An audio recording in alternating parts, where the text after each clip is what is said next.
Good evening, everybody. Look at your neighbor. Here's how we do it at Resurrection. Just look at your neighbor and say, good to see you. Amen. Tell them you're on the right row. I'm going to ask that Minister Cobbs will come right now and just give us a quick invocation, and then we're going to greet you and turn you over into the hands of our host, our guest host for the day. Amen. Why don't you just kind of give some applause as he comes, and we'll be ready to get started.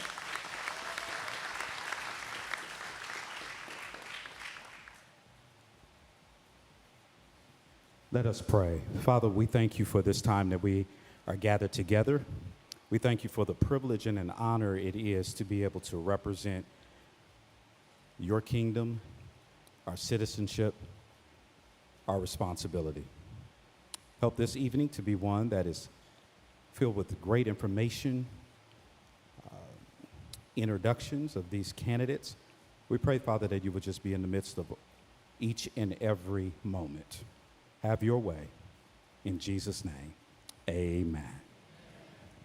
Welcome again to the Redland Oaks campus of the Resurrection Church. Our church, our first campus is in Church, Texas. This is our San Antonio campus, and we welcome each and every one of you who are here today. This is a proud moment. This is a very historical moment because what goes on today could affect our city government. Amen. Oh, by the way, when I say amen, you can say amen back. Amen. All right. I'm sorry I can't get out of preach mode. It was too close to Sunday. Maybe if we had had it in Wednesday, I'd be more casual. But we are certainly proud and grateful for all of you who are here today, showing your interest to be involved in this upcoming election for our mayor.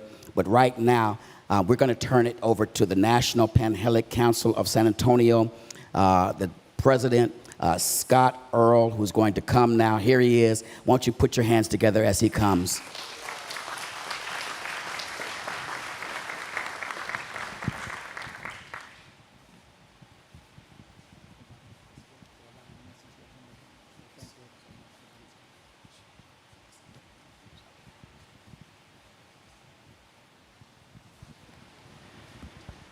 Good evening. Thank you, Pastor. I am Frater Scott Leroy Earl, the 28th president of the National Panhellenic Council of San Antonio, and we thank Resurrection Baptist Church for hosting this event with us. This forum this evening is important to have, and the members of the Divine Nine have been instrumental in our city's political fabric for years. The National Panhellenic was created in 1930 to combat Jim Crow together from the separate organizations. And in 2025, our collaboration through unity is still needed to combat all the nonsense that continues to happen in our country. On March 30th, 1972, the National Panhellenic Council of San Antonio was formed as the Great Eight in downtown San Antonio, where most African Americans lived and worked together. Today, we are the Divine Nine, representing 15 chapters from Medina County to Hayes County, with our center still in the Alamo City, but we touch it all. Since the early 1920s, the Divine Nine has been active with San Antonio politics. Valmo Bellinger, a member of the D9, was a political boss who, as a result of his precinct organization and political power, the city officials saw fit to provide good street lighting, paving, light, water, and sewer services, public schools, parks, and playgrounds, fire and police stations, and a public library that became the Carver Community Cultural Center due to the fact that he was responsible for organizing 8,000 black votes every year to the Democratic Party. And for decades, he did this for the city. Because people always wondered, why did the east side look like every other side of San Antonio? That's because of Valmo Bellinger. G.J. Sutton, who was the first Negro elected to a college board in the South and the first black state representative elected in Bexar County, he was a member of the D9. Reverend Claude Black, many consider him the Martin Luther King Jr. of San Antonio. He was responsible for integrating many areas in the city and assisting San Antonio in being the first integrated city in the South in 1960. He served 4 terms of the San Antonio City Council from 1973 to 1978 and became the city's first black mayor pro tem. He was a member of the D9. Harry Bellinger was one of the NAACP attorneys who worked on the Sweat versus Painter case. That was a landmark Supreme Court case that struck down the separate but equal doctrine in graduate education. The case, which challenged the denial of Herman Sweat's admission to the University of Texas School of Law, was a crucial step towards desegregation in higher education, paved the way for Brown versus Board of Education. He is another member of the Divine Nine and born and raised in San Antonio. Ivy Taylor was the first African American to be elected mayor of the San Antonio and only the second woman in that position. She also is a member of the D9. These brief stories show the impact of all our collective organizations on the city, and when we collaborate, the impact we have on the Alamo City. Tonight, I ask each of you to simply listen and take in each of the candidates' vision for our city. I will now turn the evening over to our moderator, Mrs. Janet Ray, the chapter president of the San Antonio Alumni chapter of Delta Sigma Theta Sorority Incorporated, and a member of Resurrection Baptist Church.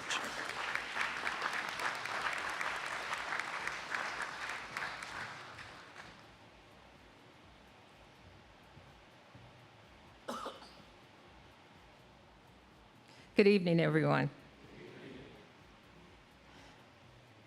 I'm honored to be your moderator for this evening. It is a privilege to be here and especially to be at my home church. Good evening, candidates. I would like to briefly run through the rules, the guidelines for this evening, and we'll get right down to it.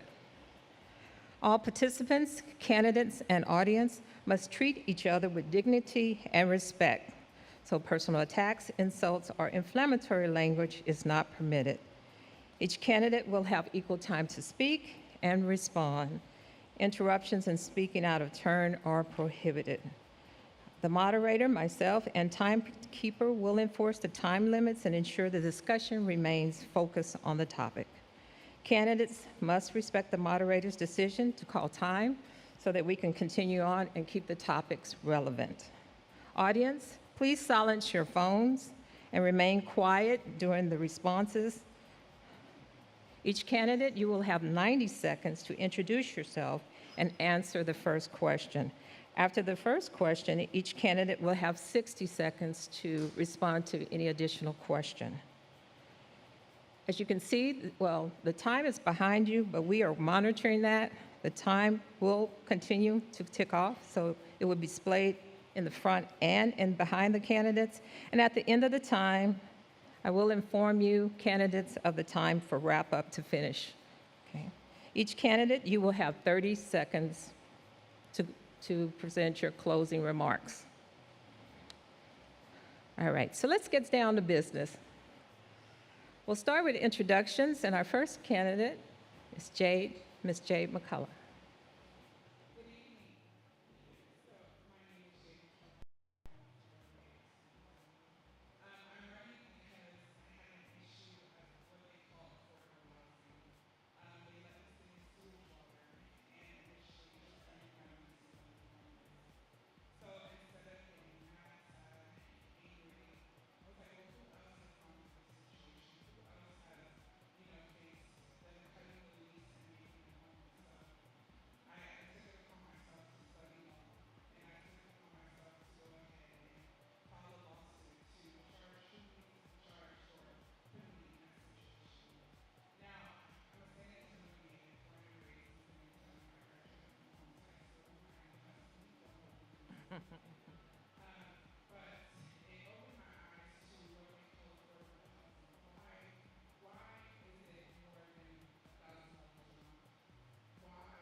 Us paying all these fees, but yet they're not allocating anything. So I'm making sure that I fight for those who have been through this situation and who have been affected by these affordable housing places. Now, I'm simply nervous because the lights are bright, and I've never, the places that we have been, this is astonishing. So I thank everybody for being here, and I thank everybody for.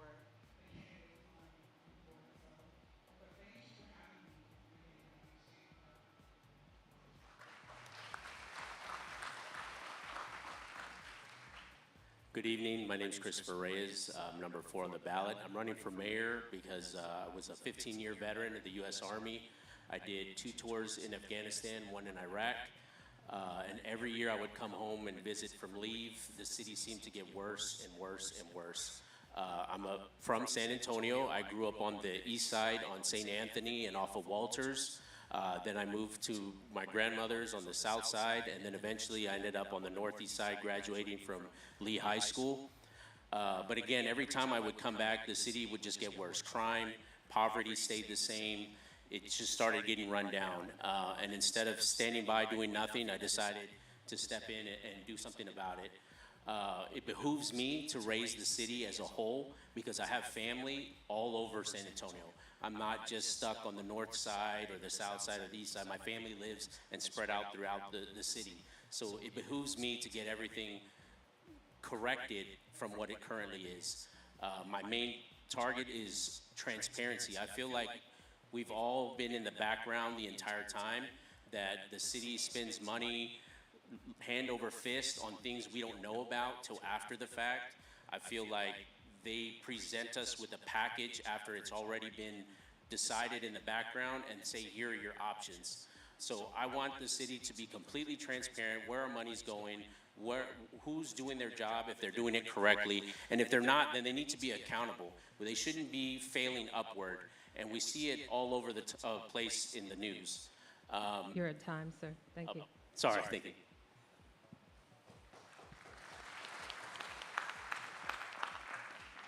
Good evening. Thank you for being here.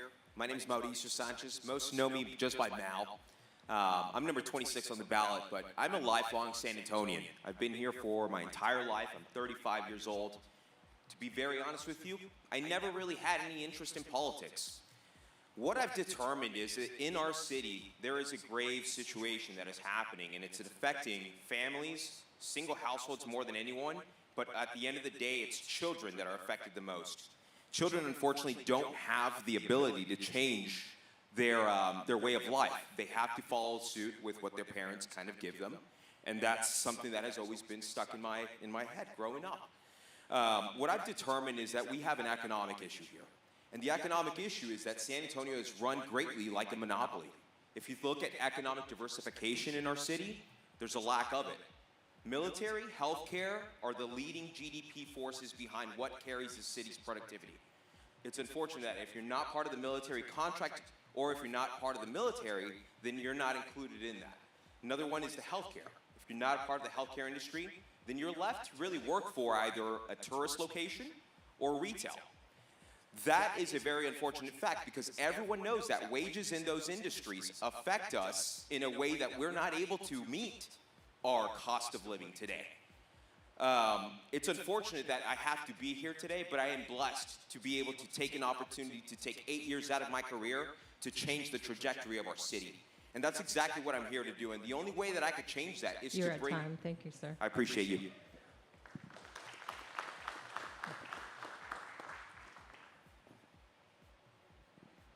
Howdy, I'm Clayton Perry, and let me give you some of my background. I was born and raised here in Texas. I then went to A&M. Yes, I'm an Aggie, and I was in the Aggie band. Then after A&M, I went into the Air Force and spent 21 years and retired as a lieutenant colonel in the civil engineer career field.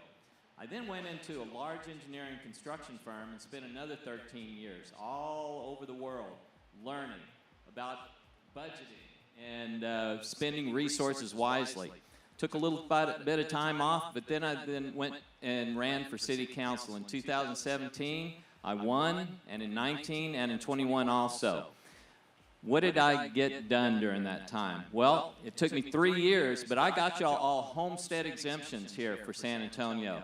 A big accomplishment for a city that never had a homestead exemption. And I was able to work along with my colleagues to get that done. I got 200 additional police officers for San Antonio, something that we still need. We still need more police officers. And I doubled the infrastructure program, which our streets really need some work on. And we need to double it again. So those are my 3 major accomplishments. I did a lot of stuff here in District 10, and we're right in District 10 right here, right now.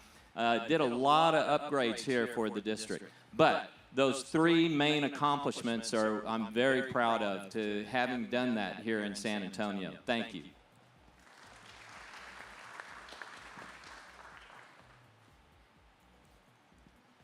My name is Christopher Herring, and I'm running for mayor. I'm candidate number 16.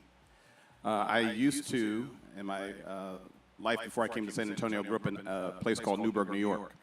Newburgh, New York is right on the hills of West Point. And there I learned about what poverty looks like. Newburgh is a welfare capital of New York State, crime capital of New York State. And I was encouraged because my family, not really removed too far from slavery, decided that they wanted to give their kids a better way of life. And so I went to Boston University, and I got my commission in the United States Air Force. And I found out that Dr. King actually went to theology school there. And I was able to learn about this drum major for justice. And as I was there at Boston University and I saw Kappas and Sigmas who dominated my yard, I saw that there was this great hope because my brothers became Omega men, and I too am an Omega man. And so I'm running for mayor after retiring in Military City, USA, because I don't feel as though this is a Military City, USA. We need more to do to support our veterans.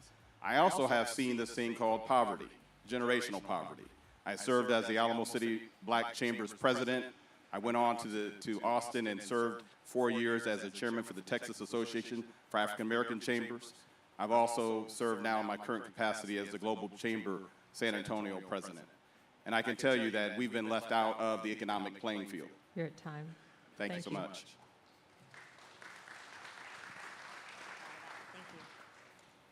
Good evening. My name is Melissa Cabello Haverda. I'm running to be mayor of San Antonio. I had the great pleasure of attending Palm Sunday service yesterday here at Resurrection. And we celebrated, thank you, we celebrated Christ's return to Jerusalem as king. And I heard Pastor Brown. I heard Pastor Brown say that we have to be patient and let God work. I heard Pastor Brown say that God puts us where we belong, right here and right now. Now, I grew up in San Antonio, born and raised here. I'm a disability attorney. The first in my family to graduate college, the first to earn a doctorate. And I believe the same is true of our city, that our city's time is right here and right now. When I think about our city, my beautiful hometown, my service to San Antonio is a love letter to my community. And I'm running on 3 pillars. First is that City Hall should work just as hard as you do. Second, you should feel safe in your own neighborhood. Lastly, we should create opportunities right here at home. Now, again, I had the great pleasure to be here, and I'm thankful to see a lot of you come back here today.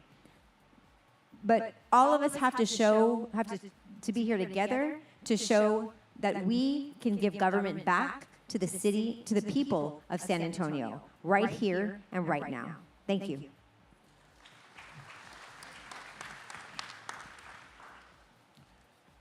I want to first start by thanking Pastor Brown for hosting us here in your beautiful church. And then go ahead. And then I'd like to also acknowledge the men and women of the Pan-Hellenic Council for graciously hosting this candidates forum and being inclusive of all of the candidates and not handpicking. My name is Robert Melvin. I moved back to the state of Texas to serve Governor Perry as his small business advisor. In that capacity, I help businesses grow both domestically and internationally. My wife of 20 plus years and we launched our company in 2010, and that company took us all over the world.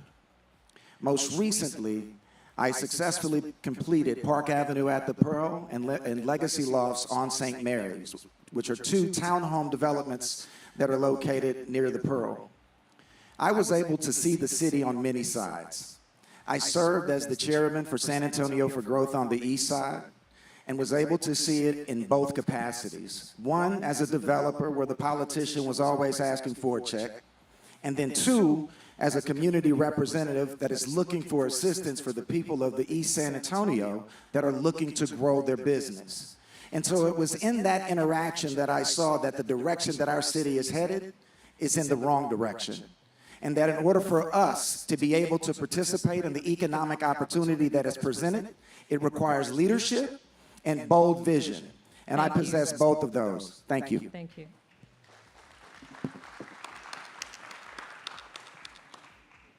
Good evening. Thank you again to our hosts. My name is Gina Ortiz Jones. I grew up on the far west side of San Antonio. My story really starts, though, when my mom came to this very special country. My mom graduated from the #1 university in the Philippines, but came here as a domestic helper. She wanted her shot at the American dream, and she knew if she came to this country, even in that capacity, if she's willing to work hard, the sky's the limit. So that is the cloth that I am cut from. Wasn't always easy. My mom raised me and my sister by herself. I think there's a special place in heaven for single moms. That place is probably open bar, as it should be. Reduced lunch, subsidized housing, those were critical investments, not handouts, investments that allowed me to earn a 4-year Air Force ROTC scholarship that took me from John Jay High School to Boston University. I was honored to serve our country in a number of ways. I'm a proud Air Force veteran, Iraq War veteran. I most recently served as the Undersecretary of the Air Force, which is the #2 over the Air Force and Space Force. So managed a $173 billion budget, led 600,000 people. I look forward to bringing that leadership and service to my hometown. I think it's also important when you want to lead, you have a plan. Even if we have a different president, different governors, we would still have over half the kids in our community, grades 3 through 8, not reading at level, math skills not at level. Too many folks housing insecure, too many folks on the wait list for affordable housing. On my website, I've put out the things I want to work on in the first 100 days. We've got the talent, we've got the resources. I look forward to bringing the leadership.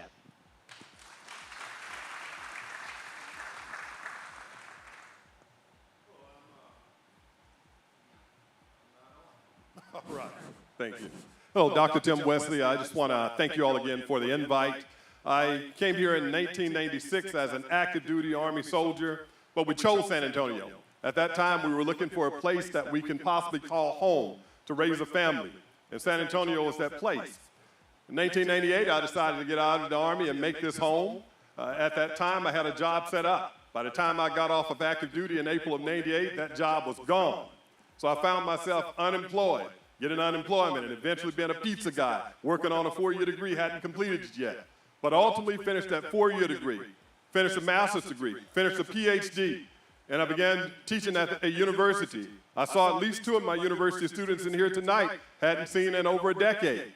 And the only way that happened, I was a kid that went to Southern University of Shreveport Junior College, and I saw someone that looked like me. I saw someone look like me, and I said, you know, at that point I said, it's possible. And from that point forward, I realized that I can make a change just by being present.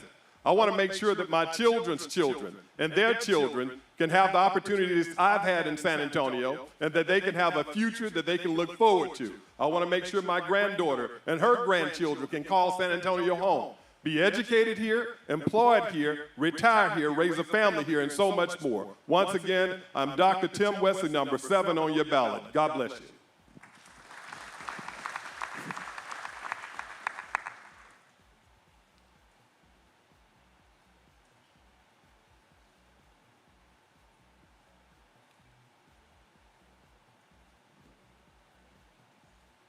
Thank you for inviting me. My name is Jae Melvin. Vote J in May. And I pray that all of you understand that the position of mayor requires someone who's going to wash the feet of others. It requires a vision. My family has been servant leaders all my life. My pops did 30 years in the Army. He did another 10 years in D.C. I was in the United States Navy aboard the USS Tarawa while I attended Chapman University. My young brother was struck by a vehicle which took me back to Georgia. During that time, I worked at an aviation facility. I was asked to join the union by 1,200 employees there and became the youngest union president in the United States of America. During that time, I flew to Washington, D.C. every 3 months to work with Sanford Bishop, my congressman, and the senators to work for or to fight for workers' rights, health care benefits, for police officers, for veterans, for teachers, for firefighters, those who are public servants just as a governor or a mayor is. So my whole plan, my whole platform is based upon doing what is righteous and true while giving the power back to the people. Because that's who we work for. We are public servants. Thank you. Hi guys, my name is Manny Palaez. I've been one of the city councilmen in District 8 for 8 years. Before then, I was the very first person that Toyota Motor Manufacturing ever hired in the city. And I couldn't get into med school, much to the embarrassment of my parents. I had to go to law school. And I feel like I'm being graded right now. I'm a little nervous because my mom is right there. And some of you have seen my mom on TV. She's the CEO of the Battered Women and Children's Shelter. And for the past 25 years, I've been their forced attorney, right? So I usually say I'm their volunteer pro bono attorney, but I'm their voluntold pro bono attorney. And we've been representing thousands and thousands and thousands of women and children and broken families for a long time. And yes, San Antonio has challenges. But I think San Antonio is so full of amazing potential. And what this is today is it's a job interview. Now, usually you're interviewing with just one person across the table from you. Today, I'm interviewing with 1.5 million people across the table for us. But an interview for a job, y'all, is about subject matter expertise, experience, and a vision. So here's the vision. How many of you want to live in a city that's a little bit better or the best? How many of you want to be a little safer or the safest? The safest? I do too. How many of you want to live in the strongest, smartest, most compassionate city in the United States? If that's what you want, I want the same thing too. And I don't want baby steps anymore. I'm impatient. I want it now, and I think it's our time. Thank you.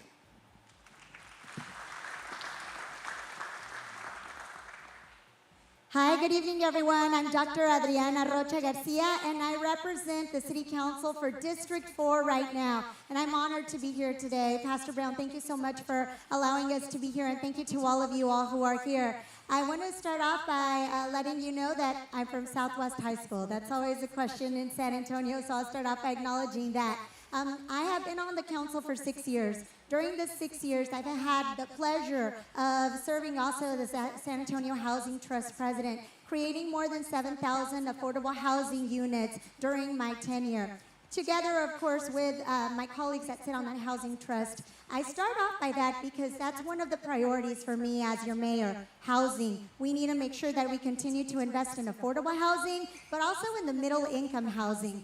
We also need to take care of our residents through healthcare and through access to education. Those are the three things that I want to focus on. I tell everybody that it's going to take me an entire lifetime to pay back my community what they have done for me. I am a product of the San Antonio Education Partnership, which was started by Mayor Henry Cisneros in the 90s. I want to make sure that I continue to give back through that program so that others could have the opportunity. I was born in zip code 78207, raised in zip code 78242. From the most impoverished neighborhood to the most high crime neighborhood, I was able to make it because of people like you that believed in a vision of opportunity for our city, and that's what I'd like to give you. Thank you. Thank you, candidates, for your introductions. Let's move to our first topic for the evening, which is housing. As a reminder, the question will be posted for the candidates to also read. You will be allowed 60 seconds to respond. So our first question is on housing, and it goes to Mr. Christopher Reyes. Gentrification throughout San Antonio has resulted in the displacement of many Black San Antonio residents. How do you plan to ensure affordable housing is available for all residents without creating pockets of poverty? So first, I think we have to look at what our current housing board and the area that's already taking care of housing. We need to open it up, look at the metrics, and determine if they're applying it across the board. What are the metrics used in order to get people these housing? And speaking of gentrification, another way to stop that is with this Project Marvel. Project Marvel is going to turn that whole area into gentrification if it gets put up there. So in order to not displace people that are already there, we need to stop and take a look at Project Marvel. Again, everything has to be looked at with data, because you can't sit here and just give people things without a metrics. And you can't have people take advantage of the system without a metric for people to understand this is what it takes to be in housing. Right now it's set up to where it's a cap at a certain amount, and if you make $1 more, you're not available, you can't take that anymore. That's not right. There needs to be a... Next candidate, please. Same question? Same question. They gave us a question in the back. I'm sorry. How do you plan to ensure affordable housing? Absolutely. When we look at affordable housing, we have to think of the perspective of why that is happening right now. Why are we so dependent on affordable housing? And the reality is that that building was burning 15 years ago, or back in 2008 when the housing market crashed. That was a red flag for the city to begin to enact change, to change the trajectory of where we were at. City leadership, quite frankly, has failed you. The city leaders that were in office back then and every day after that didn't do what was required to do to diversify our economy, to better equip affordable housing. Now, what will I do? I think the question is that we have to hold our current corporations accountable. If they're not participating in giving back to the community, it's our job as city leaders and as fiduciaries to the citizens of San Antonio to hold those organizations accountable. There's a lot of big companies here. We can name Frostbank, USAA, Toyota, the list goes on, JCB Construction. Why aren't they putting back into the community? That's the real question. Thank you. Sorry about that.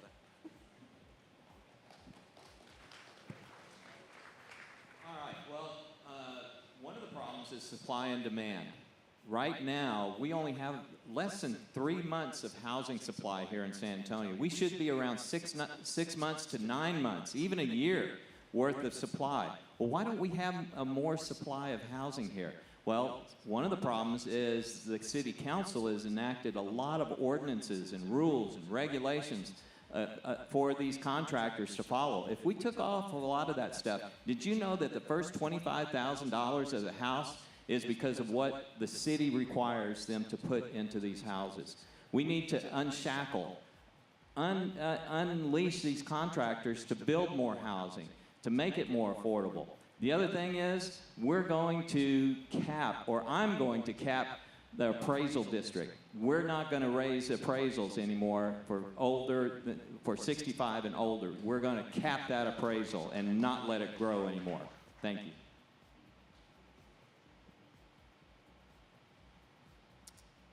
Affordable housing is so important to each of us. When we look at San Antonio and the history of redlining and not only the gentrification that we're experiencing, but we are byproducts of segregation.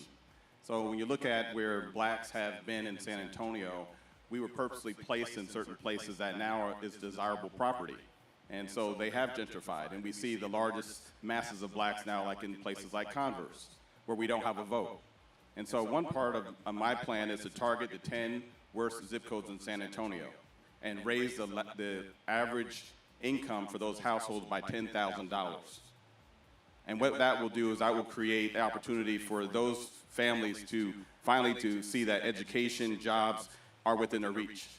I think that we also need to have the right credits put in place to help those to incentivize them to be able to get the things in which they need to be able to survive in San Antonio.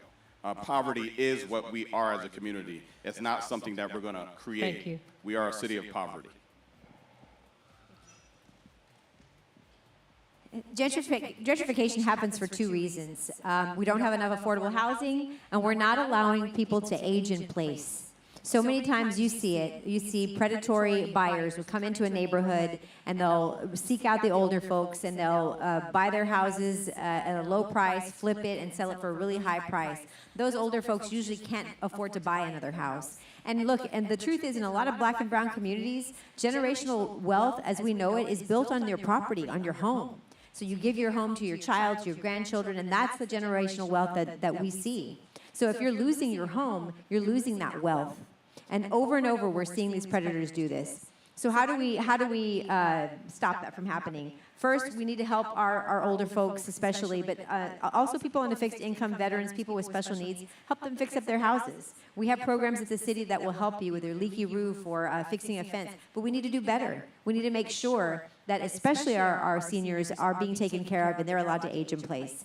The other is, of course, to build more affordable housing.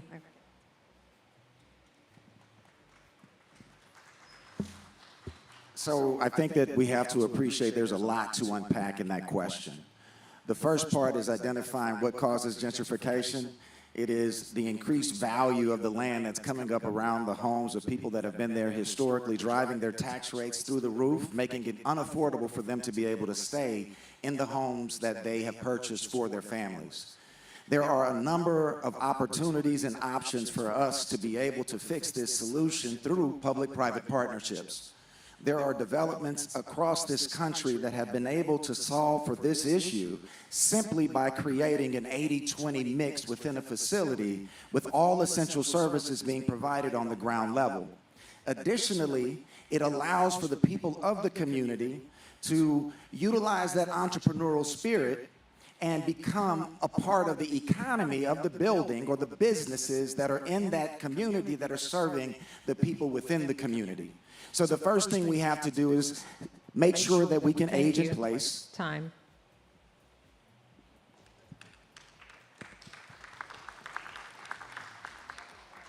One of my earliest memories is sharing a queen-size bed with my mom, my sister, and my grandmother. We were renting one bedroom as we were waiting for our number to get called so we could get a Section 8 voucher. So when I think about housing, affordable housing in particular, this is quite personal to me because I know this is just a very basic need that we can do better about meeting in our community. This is why it's important to have a plan. On my website, first 100 days, I want to go faster on certain kinds of projects. Those housing projects that are 70 to 100% affordable. And let's make sure we get that number right, because we don't need to be incorporating New Braunfels' number, right? We can look at San Antonio's AMI. So 70 to 100% affordable, co-locate childcare, help us meet our transit-oriented objectives. City staff, help us understand how we can go faster on these things. We are meeting, again, the need in an intersectional way and the way in which people are living these challenges, as well as it signals to our developers and our investors, hey, these are the kinds of projects that are going to get our attention. We also have the upcoming bond, the 2022 bond, only allotted 4,000 affordable housing units. That is well short of what we need. We've got to be much more aggressive with a 27 bond.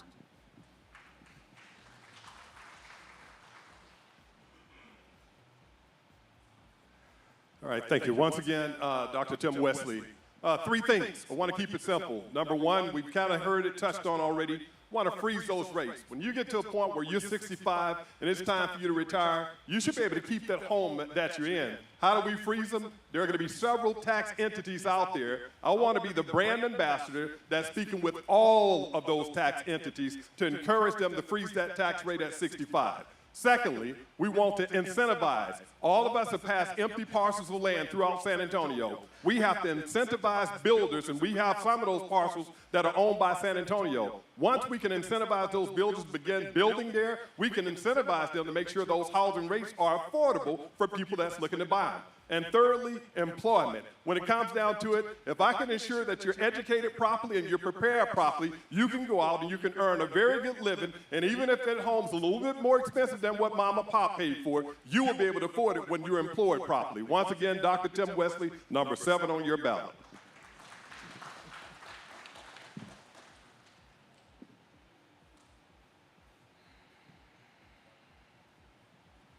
Vote Jay and May. So it's simple. My grandmother used to tell me that the Bible was written where an 8th grader could understand it. So last year, guys, we had a $32 million budget for homelessness. This is just an example. This year, we have a $44 million budget for homelessness. That's $76 million. That means money is thrown at an issue to resolve the issue. So if we allocate monies to fix the affordable housing issues, then they'll be fixed. I'm a builder. I build shopping centers, I build homes. So we know what the cost of a home is. We just as a mayor, as a city council, we have to allocate money to it just as we allocate money to other things. And that'll help affordable housing be whether it's on the east side, the south side, or the west side.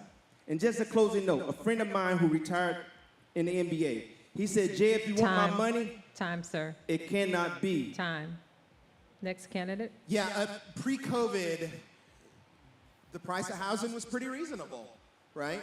COVID hits us, all the prices go up, but they stayed up, even though our incomes stayed the same. On top of that, the Federal Reserve raises our rates. And everybody says, well, that means prices go up, but they're going to go up for a little while until they lower them. Then they lower them, and they stay up.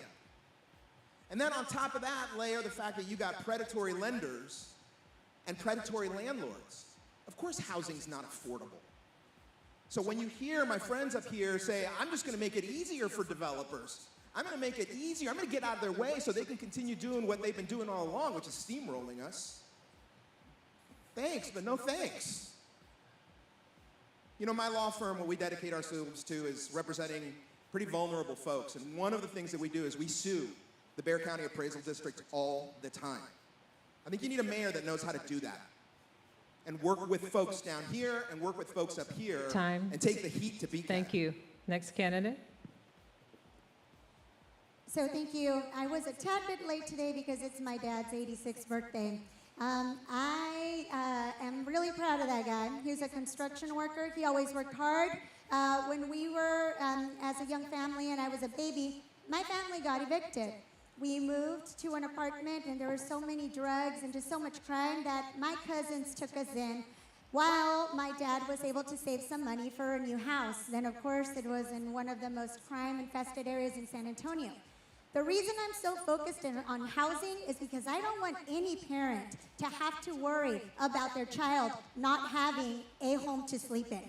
That is critical for the future of San Antonio. Right now, there's thousands of kids in your schools with your children, with your godchildren, with your nieces, nephews that are living and don't have a home. They're staying with someone, they're couch crashing, or they're living at at Haven for Hope, for instance. That's why we need to invest in a housing bond, and that's my solution.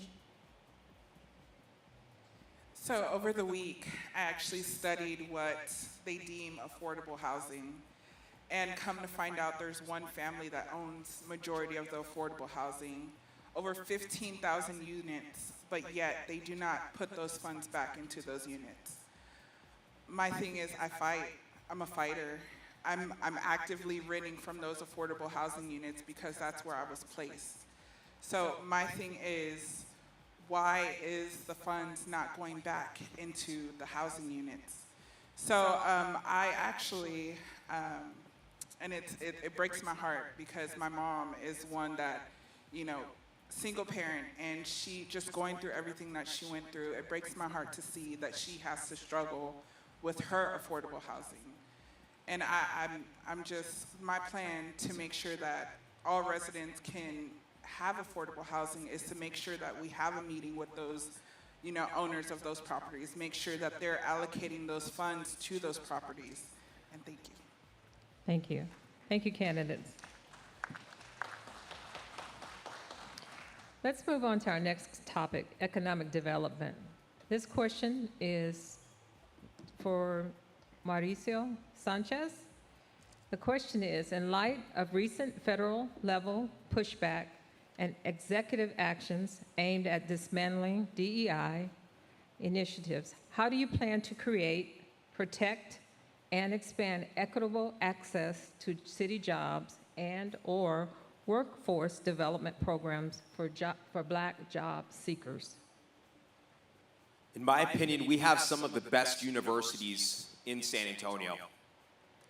What produces the labor gap is the lack of communication between the universities and the private sector. And then where we come in as city government is to actually build the infrastructure behind that private sector that should be communicating with the universities. My effort is really simple. It's really to instill more competition within our private sector and create roundtable conversations that are going to benefit you and your kids when it comes to trying to find a job where we're not forced to leave the city. There's multiple actions. It's a moving target in order to get that done. It takes vision, it takes economic perspective, but most importantly, it takes economic knowledge on how the economic cycle works. Situations like inflation in 2008 affect us. Inflation is the rising costs that affect you. And that's something to put into perspective. Thank you.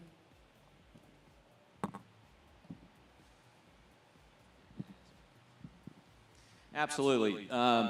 Job availability here in San Antonio is really unlimited. I mean, we have a lot of opportunities here in San Antonio, and I'm hoping that anybody looking for a job can go to the city, whether it's a city or the county or anywhere across the city, and ask for a job or apply for a job. There should be no barriers. Everybody is created equal, and you have to go in and work hard. I had to work hard. I applied for some jobs myself and didn't get them, but you know what? I turned around and I worked harder. And I went and I applied for other jobs, and I got those jobs that I went and really worked hard at. That same principle applies to everybody. You got to work hard, you got to keep your nose to the grindstone, and you got to create those relationships and communicate across this community and be available. And you might not get what you want the first time, but keep working on it on the second time, third time, and fourth time. Thank you. I'm Christopher Herring, running for mayor. When I think about this question, I think about my work with the Alamo City Black Chamber and the fact that the #1 employers for black people are black employers. And the fact of the matter is most of us in here have college education and degrees because that's what's required being black. It doesn't mean that you're going to get a fair shake with employers. And so we've always had to rely on ourselves. The fact of the matter is we need to strengthen black-owned businesses and the contracts, local contracts in San Antonio, because if we're not able to feed our own, then no one else is going to look out for us. And that's just facts. The history of San Antonio has been one of redlining, of gentrification, to where they don't even want our vote to matter. And so at this point in time, we are in a state of emergency. And I would just say to you, vote and make sure that you're voting for people who understand what discrimination looks like and feels like, because there's amnesia up here. And I know you know, but I'm letting you know, there's amnesia. Thank you so much.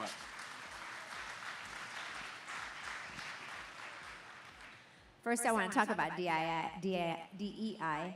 God did create us all equally, but man-made systems were not created equally. So DEI is not just something people thought up, right? It is a reaction, a response to racism, to sexism, to the powers that be wanting to keep people down.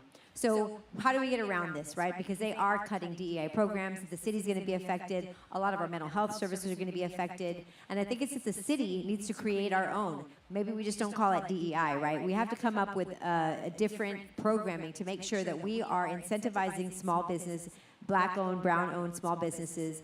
Specifically, we're not giving small businesses incentives. When we have a really big company, we roll out the red carpet, we give them all the incentives, and we don't do it for small businesses. And many of our small businesses are owned by people of color.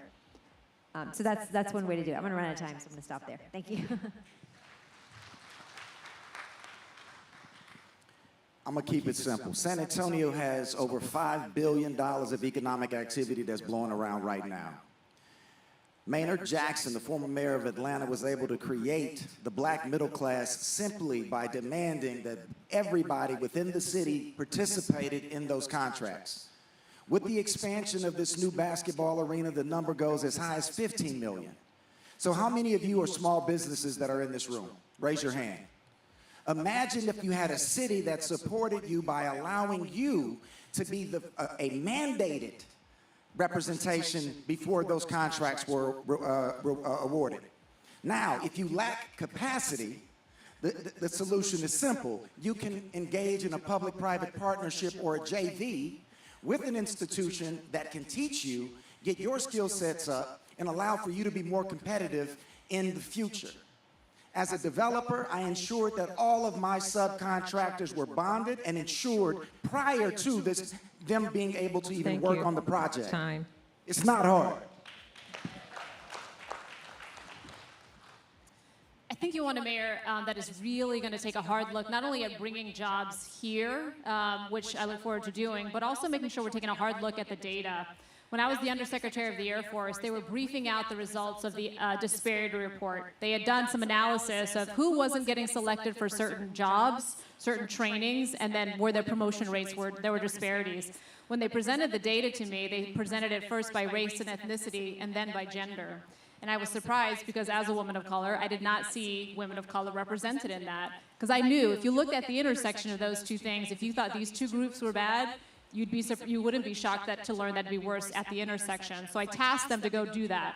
They came back, and what it showed is the progress of women, of white women, was masking the lack of progress of women of color. Had we not had the right person at the table asking the question, telling them to go back and do the homework right this time, we would not have had that data to make sure we were truly tapping into the talent in our community. So you want somebody with the courage to ask these types of questions. Thank you.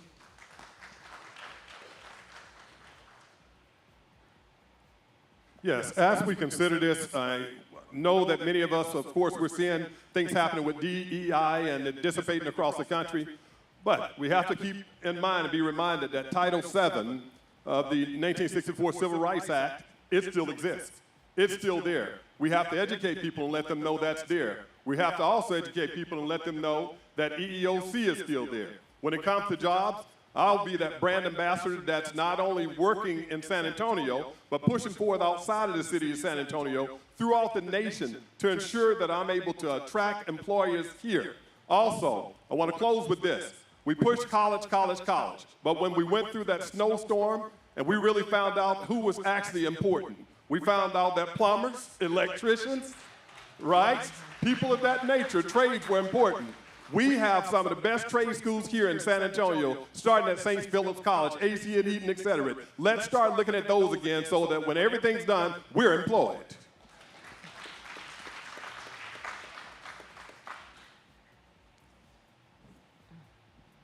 Vote Jay in May. Guys, it starts here. If you go to the City of San Antonio website, you can pull up the organizational chart. I know you can't see it, but you can look at see how many people that look like you that's on this chart. So it starts here. If we don't do it within the city, how can we expect anyone else to? Now I want to give you a good example. One of the first black general managers of a key hotel was hired at the Hyatt Regency. His name is Chris. And the reason why I know, because my company was just hired to do all the work before the Duke Blue Devils got there. And one thing Chris told me is that Hyatt gives them back a percentage of money when they hire black contractors. So I mean, if we can get Hyatt to do it, I'm sure we can coordinate with other companies that would do the same. So it doesn't have to come from the federal end. We can work right here in the city and start right here. Vote Jay and May. You know, I started my career as a labor and employment lawyer. That's another way of saying a civil rights lawyer. I represent employees when they don't keep their jobs for the reasons that we're all too familiar. But one of the things that I also do is we represent people who didn't even get the job because they had the wrong last name. You know, African Americans are afraid of putting their own photographs on their resumes, even though people who are Anglo and Hispanic aren't, right? If you name your historically black college and university on your resume, there is this fear out there that if they see that, they'll say, well, that person's black and they won't hire you. And I'm here to tell you that is very real.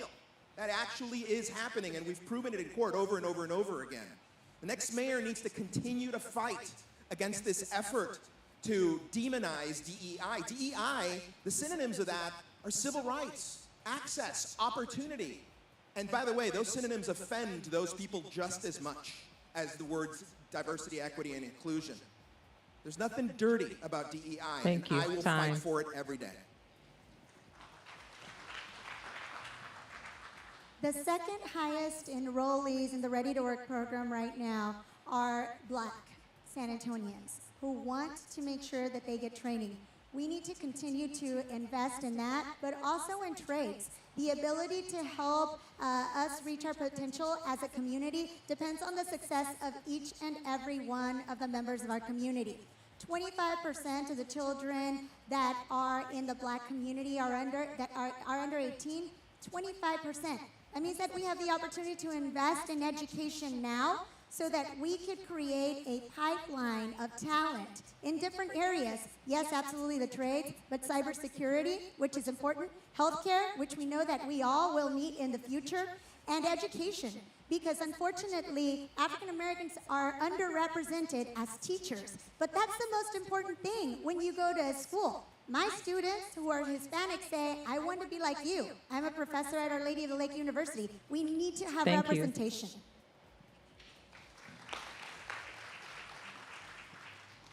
As I started this race, I wanted to know how I was going to fund this race, because they said we had to have over $1 million to even see or sit in front of a camera. So I actively went job hunting, and I applied to 54 jobs, and I had maybe 34 interviews, no callbacks.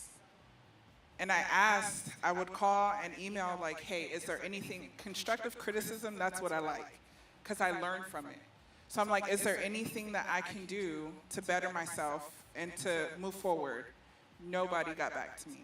So what I want to do is hold those jobs accountable. Have an audit to where we can ask them, why wasn't this person hired? Why wasn't this person qualified, in a sense?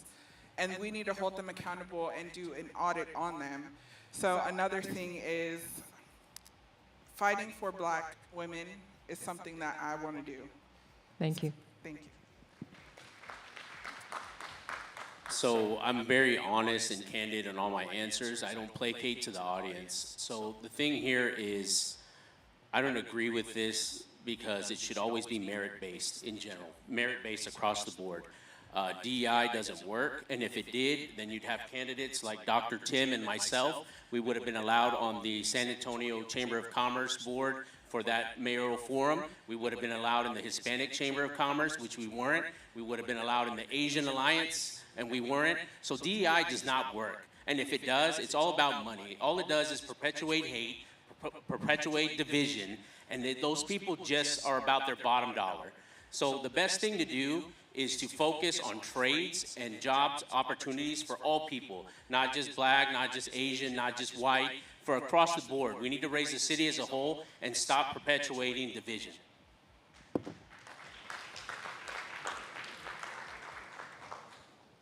Keeping with the economic development topic, let's move on to entrepreneurs. This question will go to Clayton Perry. Black-owned businesses in San Antonio continue to face systemic barriers to accessing capital, contracts, and key networks. What specific strategy or policies would you support or implement to ensure equitable access to funding and city contracts for Black entrepreneurs? Yeah, well, number one, we have a very healthy small business opportunity for contractors to apply for contracts with the city. Very healthy, and the small business percentages have increased over the years. But let me tell you what's going to happen, and it happened with this charter change. Before, the city council got to look at every contract going out there, $50,000 and above. Below $50,000 was just approved by the city manager. Guess what that number is now? It's $2 million. The vast majority of our day-to-day requirements are being approved by the city manager, not by the city council. I would overturn that and bring it back down to where we can see as a city council where those contract dollars are going and making sure that it's distributed across the community here in San Antonio and not somewhere else. Thank you.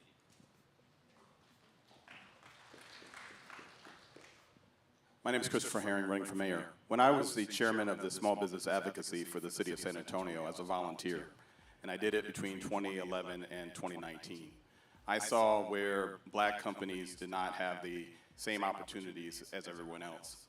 We had a race-conscious tool, and that race-conscious tool worked miracles when we got to the year where I chaired 2018 and 2019, where we saw 50 to 54% participation of small local companies that got a part of the city's budget.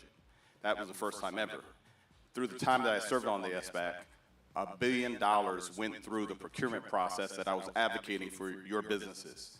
Now that we've changed the law at the end of last year because the time ran out, we are now in a merit-based competition where African-American businesses never got their fair share. So people like Robert, people like me have been advocating to get our companies in the game, but it takes a collective whole. We've been isolated for all too long.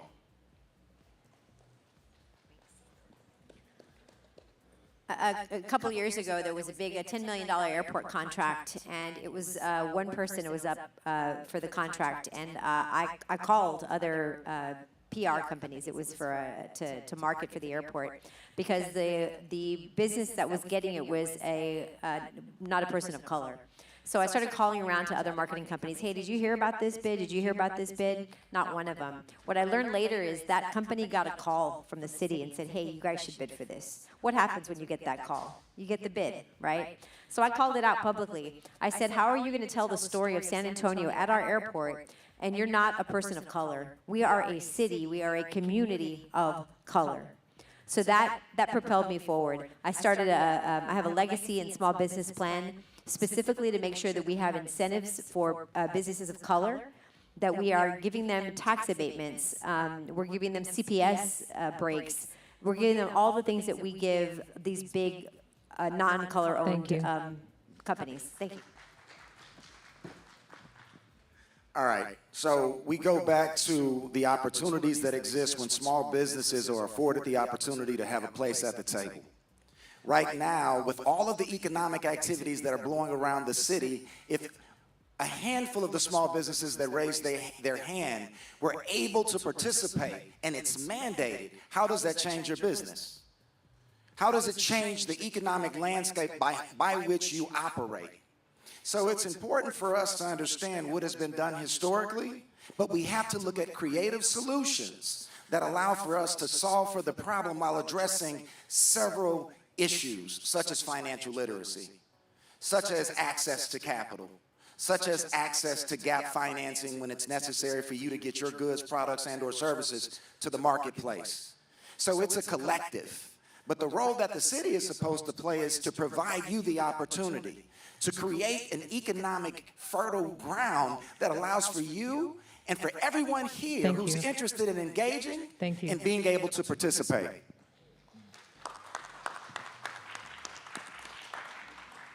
On the topic of city contracts, I think the best thing that we can do is really take a fine-tooth comb through the RFPs and make sure that those are adequate, right? And look at the distribution of the city contracts for our Black entrepreneurs currently and see where we are underrepresented to understand where we might be able to have additional equity. I think it's also really important that when we're looking at some of the city's major plans, that we're asking the tough questions about how are we going to, in fact, reach the goal? One of those, for example, is Centro's plan. So Centro is responsible for the Central Business District.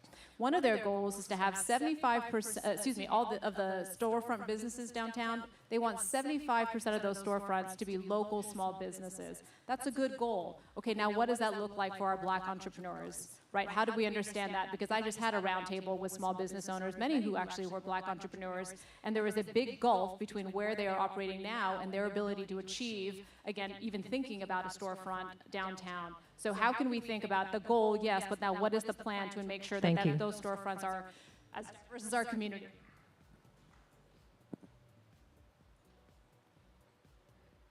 Always, I like to keep it simple. The question, what strategy or policies would we support to implement ensuring equitable access to funding for city contracts for Black entrepreneurs? We know that our upcoming budget is almost $4 billion. We can keep it simple, mentorship. In the past, when I was running a nonprofit organization, one of the things I did, I mentored other people that wanted to start the same thing. A lot of times we look and say, I would do that, but I don't know how. We have to have that mentorship. Secondly, we have to have incubators. San Antonio has lots of buildings that we have space in. We can create incubators so that we can train them on how to get these contracts. We have a lot of money that's available out there. Many people would go after those contracts only if they knew how. And thirdly, we have to network. Once you're caught up in that mentorship, that incubator, and you begin networking with other people, now all of a sudden you realize what appeared to be hard and appeared to be something you're on the outside of, now you're on the inside. And I'll challenge the people that come on the inside to bring someone else in. Once again, Dr. Tim Westley.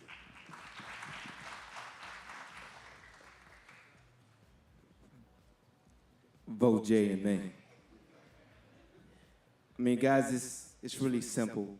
If the city manager has the ability to pick up the phone call and call anyone else, there should be a system created, maybe an email system. So when a job is available, whoever has filed the business in the city of San Antonio receive that email. Then you have an opportunity to register or apply for that contract.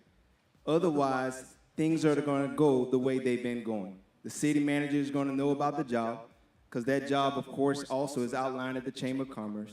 He's going to know about the job, and he's going to call whoever he thinks can do the job. He's going to call whoever he thinks has the expertise to do the job. So in order to do that, we need to create a policy where the city manager contacts everyone that has applied. And you can register, of course, through Bexar County in order to be available to receive those jobs. Vote J and May. So remember when I said that this is a job interview and that experience and subject matter expertise were required? For the last few years, I've been the chairman of the economic development effort for the city. And you know what lesson I've brought with me to inform almost all my decisions is a lesson that I learned from that man right there, Joe Linson. He doesn't know this, but he's one of my mentors, and I admire him a lot. And when I first met with him, when I ran for office, he said, do the right thing every single day and bring home wins, right? So one of the things that we did, informed by that instruction, is that we created a bonding assistance program, and this is just one of the many things we've done. A bonding assistance program where construction companies and engineers and architects and everybody else in this industry who wants to do a city contract to build the airport, the convention center, housing, et cetera, that they have access to bonding sponsored by the city. And guess what? Millions of dollars of contracts have been awarded since then. And on top of that, because of the great work of Melissa Cabello-Haberda and Adriana and myself and others, we have raised our percentage of women, minority-owned purchasing to 57%. Historic numbers. Things are good. Thank you. Things are good. Thank you. It's going to take actually going to the businesses. We have programs, but the city wasn't marketing them as effectively as they should. One of the first things that I asked, and as a marketing professor myself, was how are we getting out into the communities that need us the most? I kept hearing over and over that there wasn't enough access to capital, but we had some microloan programs. And so getting out the message is critical. Small business owners can't stop in the middle of the day and can't drop everything to come to a class downtown. How do we empower others to help one another? So Tony G's with the contract or the convention center or the airport, the foster group, how do we get them to be able to say, I have been successful, let me help you? Maybe it's a recorded video message, maybe it's something where we are able to showcase the successful business owners that have been able to partake in some of the city contracting. But it's going to take a lot more effort by your city government and honesty to make sure that there's entrepreneurs that have that assistance.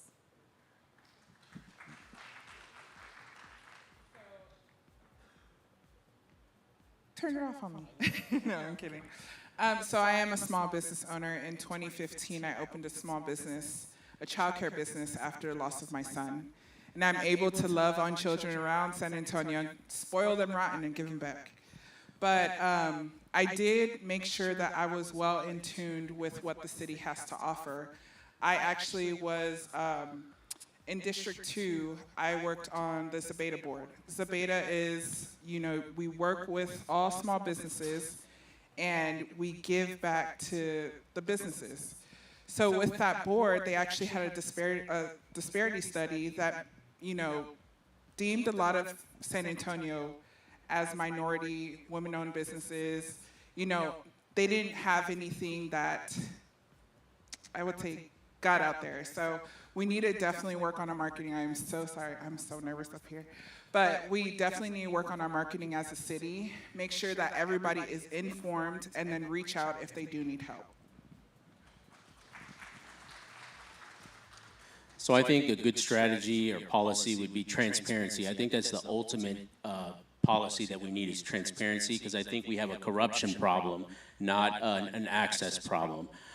From the last story we just heard about the airport, to me that sounds like a corruption problem, talking to other individuals to get the contract. It's not an access. So I would ensure that it was completely transparent, that we would create a metric or revise the metric and ensure that it's being applied across the board for everybody. Again, transparency is the key, because without transparency, you have these backroom deals, you have these things that nobody's looking at, and then all of a sudden we have someone with a contract that we don't know how it's going. I've spoken to some small business owners before, and they said the same thing. The city, the way it works is pay to play, 100% pay to play.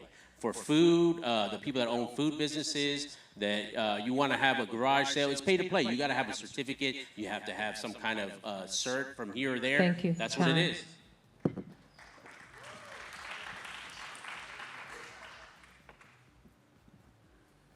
Few actions. Measures of transparency. I'm going to echo what Chris just said. There's a reason that things don't get done here, and I've been in many dinners with very powerful people, and to understand fundamentally what is wrong with the opportunity when it comes to black entrepreneurs and city contracts, it's that you have to kiss the boots in order to get somewhere in the city, and it shouldn't be that way. It should be a bidding process to the best candidate when it comes to getting that contract. It shouldn't be about backdoor deals, but the reality is that that's the way San Antonio runs. We are a big city, but a small town. And that's the reality of it. And the quicker that you face it, the faster we will change our trajectory and get out of the position that we're in. I understand it's going to take you seeing this outside of the box, but it's a very important measure that I ask you to take. Look at the data, turn off the news for the next 2 weeks, vote based on the data. Thank you, candidates. Let's move on to public safety and policing. Statistics confirm that blacks are more likely to be pulled over, cited, arrested, and jailed for the same offenses as any other demographics. What are your plans for ensuring public safety while also addressing police reform and accountability? This question goes to Christopher Herring. So as I grew up, my father was a police officer, amongst other things. And as a child who saw law enforcement, I know the value of what safety is. And so, again, I want to target the top 10 worst zip codes in San Antonio and have metrics online to show how we're actually changing poverty communities into being thriving communities. The zip codes don't have any relation to race, ethnicity. It's who are living in these conditions. You know, desperate people do desperate things. I also think that there's an insensitivity with policing. I've actually had protests with the Bexar County's district attorney that enabled him to see that we needed a community board representation, that he was able to stand up a civil rights division. That was because I protested, and I asked for community members to voice their discouragement. You know, San Antonio is a big city with a small city mindset. Time.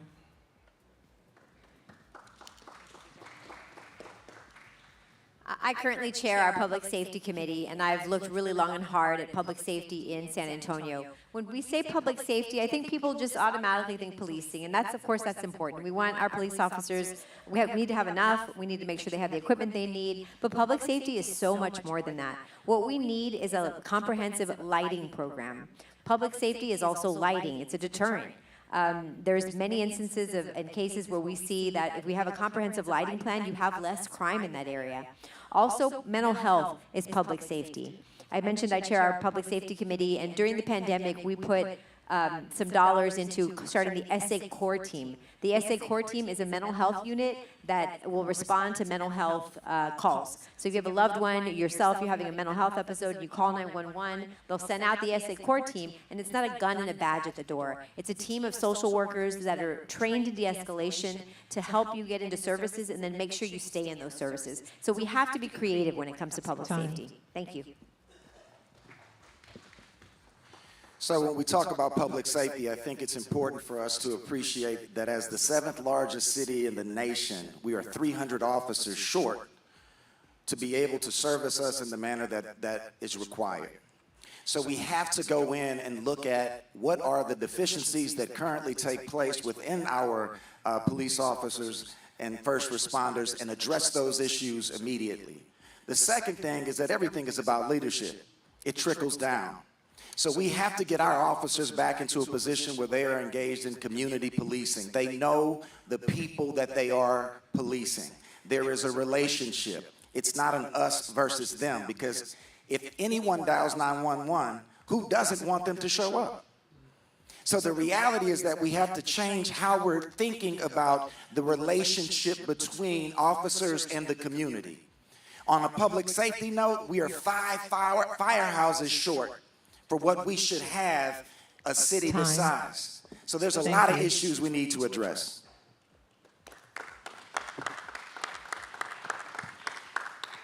think as a veteran, I see this issue just a little bit differently than most. I'm going to make sure that having just led as the number 2 of the Department of the Air Force, you really look across the entire enterprise, make sure the units are appropriately staffed and trained, and their equipment is what it needs to be. So I am also very concerned when I talk to the police union and they talk about being several hundred officers short. The fire union told me 15 substations short, as well as not having nearly enough EMS personnel to respond to needs in our community. So I'd want to make sure that we are looking and adequately investing in those public safety resources. As a veteran, though, I also know it's important that when you wear that uniform, when you take that oath, you are held to a higher standard. So I know originally the question was really around kind of police reform and accountability.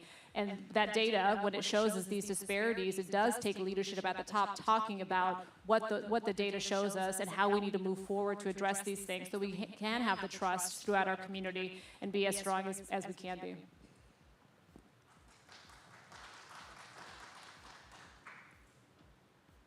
As a teenager, one of my first encounters with the police was when my friend and I, we called the police because there was some shooting going on in the neighborhood, and my first encounter was being at the end of a police barrel, laid down on the ground, spread out, wondering if I was going to get shot or not as a teenager. But I'll tell you right off, I'm still pro-police. My mentor is a retired police officer. I, too, wanted to become a police officer, but decided to become a pastor instead. I went forward, and I realized that sometimes the police simply don't realize that there's a problem. And so we have to make sure that they're aware there are problems. We have to make sure we do community policing. We have to make sure that we have neighborhood policing so they can actually get to know the people in the neighborhoods. And we also have to make sure that there is transparency within the police department, that they're not afraid to have oversight committees come in to investigate and look and see what's taking place. Once again, Dr. Tim Westley.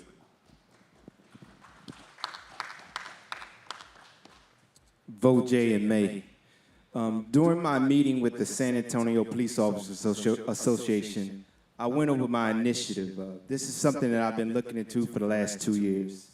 And it's called the Peace in the Streets Initiative. It's a 3-phase initiative. One is surveillance. We want to make sure that we have presence in all of the neighborhoods. One, we're ranked 2nd in the state of Texas in crime. So we don't want to go into those neighborhoods with guns blazing. We just want to have presence. Number 2, we want community involvement, community engagement. So whoever's patrolling that area, we want you out of your car. We want you to talking to the people that's walking around. We want you talking to the kids. If they're playing in the park, talk to them. Let them know that you're there to help them, not there to just police them. And then the third thing was mental health. You know, out of the Navy, I didn't even realize what mental health was. I'm going to be honest with you. I was raised by a dad who was a 30-year Army veteran. Didn't know that. But we need to make sure. Thank you. Thank you. So I'm hoping we can be a little interactive here. How many of you want 300, 400, 500 more officers, or would you rather have 300, 400, 500 officers who are the most professional and ethical in the nation? Raise your hands if that's what you want. That's what I want. How many of you want the lowest 911 response times in all of Texas? Raise your hands. That's what I want. I want to live in the safest city in the United States. And I don't want any more half measures. I want to aspire for other cities to be green with envy because we accomplished it the San Antonio way. And then those mayors and city council members go to their city manager and say, whatever the heck San Antonio did, you start doing that now. And that starts with saying we want more, but we want the best and most ethical police officers. And by the way, the talk that we all have with our sons, it's not just black boys that get the talk, but it's brown boys too. And I've also had some horrible, horrible experiences and it's not right. Thank you. I think that it starts with recruiting from our own, making sure that the same voices, the trusted voices, are the ones that are going to be represented. When we see SAPD leadership, it should be reflective of a diverse San Antonio, and that's the type of thing that we need to ensure happens. Additionally, I believe in the Citizens on Patrol program. I think we need to continue that. I think we need to invest in that. Safe officers are going to be critical as well. But then let's not forget that we also have to invest in mental health. not only in the mental health of our community, but in the mental health of our own police officers, so that they know how to respond, so that they could know when they need to take a little bit of a mental break, so that they don't put the rest of our community at danger because of the things that they've seen. We also have to take a really difficult look back and step in and figure out what it is that we have to do at the upstream level to make sure that the crime that is happening across our communities doesn't continue.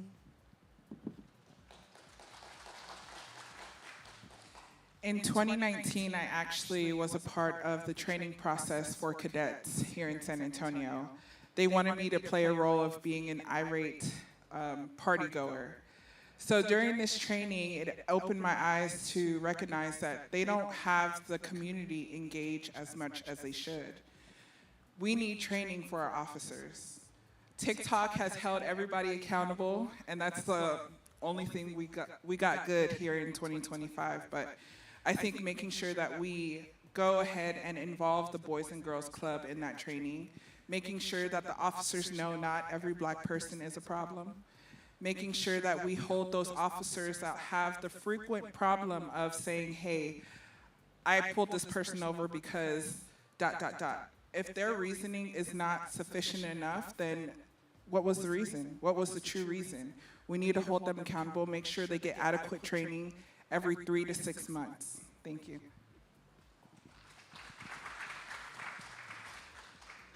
So nobody likes being pulled over by the police. It doesn't matter what color you are or what. Everyone gets nervous. Nobody likes it. There's consequences potentially if you're doing something, speeding, etc. But they're there for us. Last time I checked, the police force isn't just all white people. There's Hispanics, there's blacks, across the board. So what we need to do is ensure that community engagement is a key factor. We need to ensure that we are supporting our police and holding them accountable. All the technology we have nowadays, they need to make sure that the cameras are always on. And again, it all comes down to transparency. There are bad actors everywhere you go. There's going to be some bad police, there's bad DAs, there's bad everything. But we have to look at it from a wide view and not just consume what our local media is telling us, because half the time the taxpayers end up paying in the back end because there was no wrongdoing to begin with. They just want to perpetuate hate.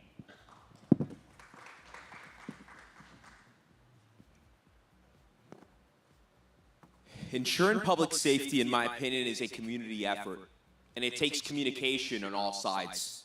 When we think of what brings, we'll say public safety, we'll just keep it broad, public safety to the city of San Antonio, it's transparency, it's communication, and actions for repercussions for actions.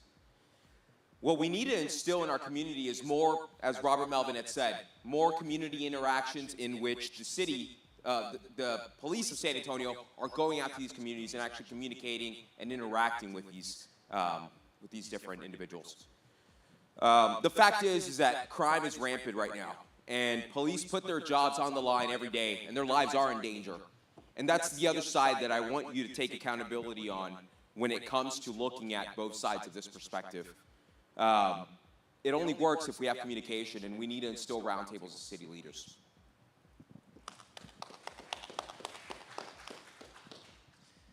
Our number one job is to keep you safe. Do you feel safe right now? There's a lot of people across San Antonio that do not feel safe. Why is that? It's because we don't have enough patrols going. We've already talked about it. Patrols getting into the neighborhoods, being visible, and not having enough to get around the city. We've already talked about being short over 300 officers.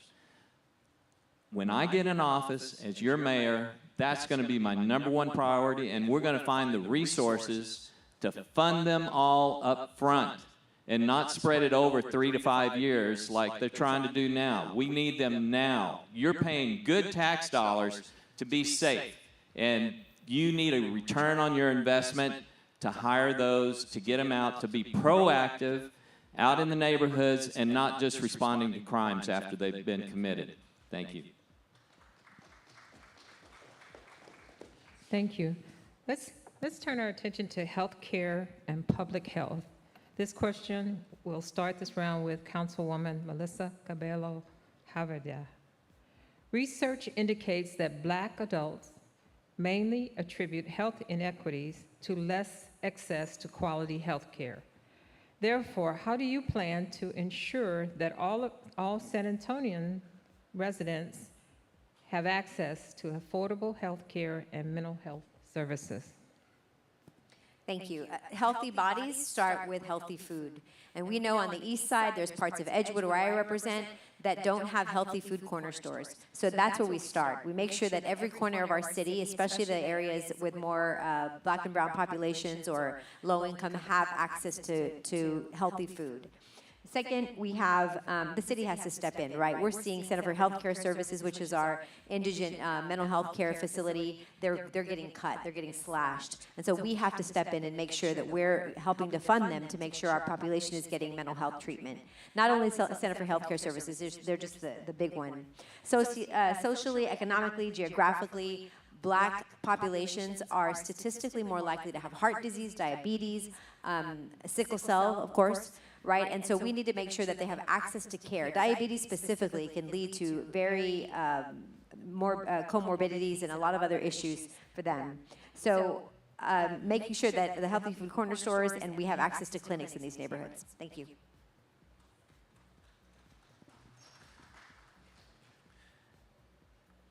So when we talk about healthcare and access to healthcare, I think we have to recognize some of the deficiencies that have taken place historically. Southwest General, which is a hospital located, obviously, the southwest side, has closed. That hospital's closure did not take into account the 600,000 people that live within a 5 to 10 mile radius and as to where they are going to go for medical treatment. If there's a new hospital and it may be located 5 miles away, it seems like a simple mathematical equation. But we're not, because we're 20 minutes before I can get healthcare services to respond and to get me to the hospital. Here recently, San Antonio was, got another bad statistic as being the 6th fattest city in the nation. And we know what comes with that: high blood pressure, hypertension, right? Obesity, diabetes. So it's important for us to bring the education component directly to the community so that they understand how they can combat those issues.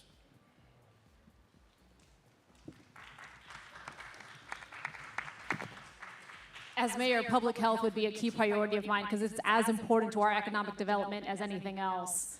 2022 was the first year that our state saw an increase in teenage pregnancy in 15 years, and that was because of the abortion bans. We already know Black women face a higher rate of maternal mortality, 3-4 times higher. As a result of the abortion bans, we've seen a 38% increase in even on top of the poor statistic among Black women.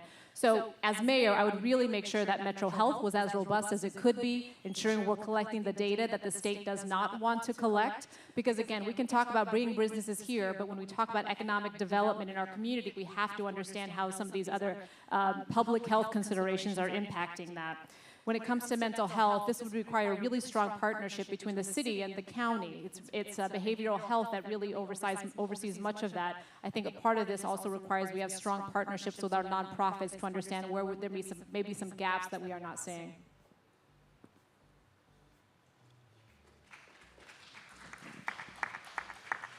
Sometimes it were to say 211. Many people may have heard of 311 and 911, but 211 offers free services so people can find out about health care and social options. Who knew about 211? Also, we have to use common sense measures. Most of us will go to HEB at some point. Others will go to Walmart. Many of us will go to both. Just like we have different health care seminars and things going on, why not partner? We are not only Military City, USA, but we're a medical center. If we go out to the medical center area, we see all types of healthcare options out there. Why not partner with them? And why not have the city partner with them to go into HEBs and set up and let people know about CareLink that we have with our university health system. Let them know about the financial options that we have with our Methodist health system. Ultimately, if we take the information to the people where they go every day, no one will be without access. Dr. Tim Westley. Vote J in May. So, you know, we have Medicaid, Medicare. A lot of you are familiar with Obamacare. You know, the question says, what are we going to do for all residents in San Antonio to have affordable health care and mental health? The mayor of San Antonio has to be able to reach across the state assistance and into federal assistance. We know that a lot of the health care that is orchestrated comes from Washington, D.C. So what we're able to do here is create those alliances with them and work with the medical center that is here. So you and everybody here that lives in San Antonio have access. There has to be more money put into Medicare. There has to be more money put into Medicaid. There has, if this possible, we have to create an alliance with the local healthcare services where we can lower the cost for you to go in and receive treatment. Thank you. How many of you have been to Brooks City Base lately? Yeah, you guys know there's a hospital down there, a full-service hospital called Mission Trails. That used to be unheard of, a full-service high-tech hospital. You used to, if you wanted to have a baby or a heart attack, you'd have to drive to the north side, right? And that's an inequity, right? That's unforgivable.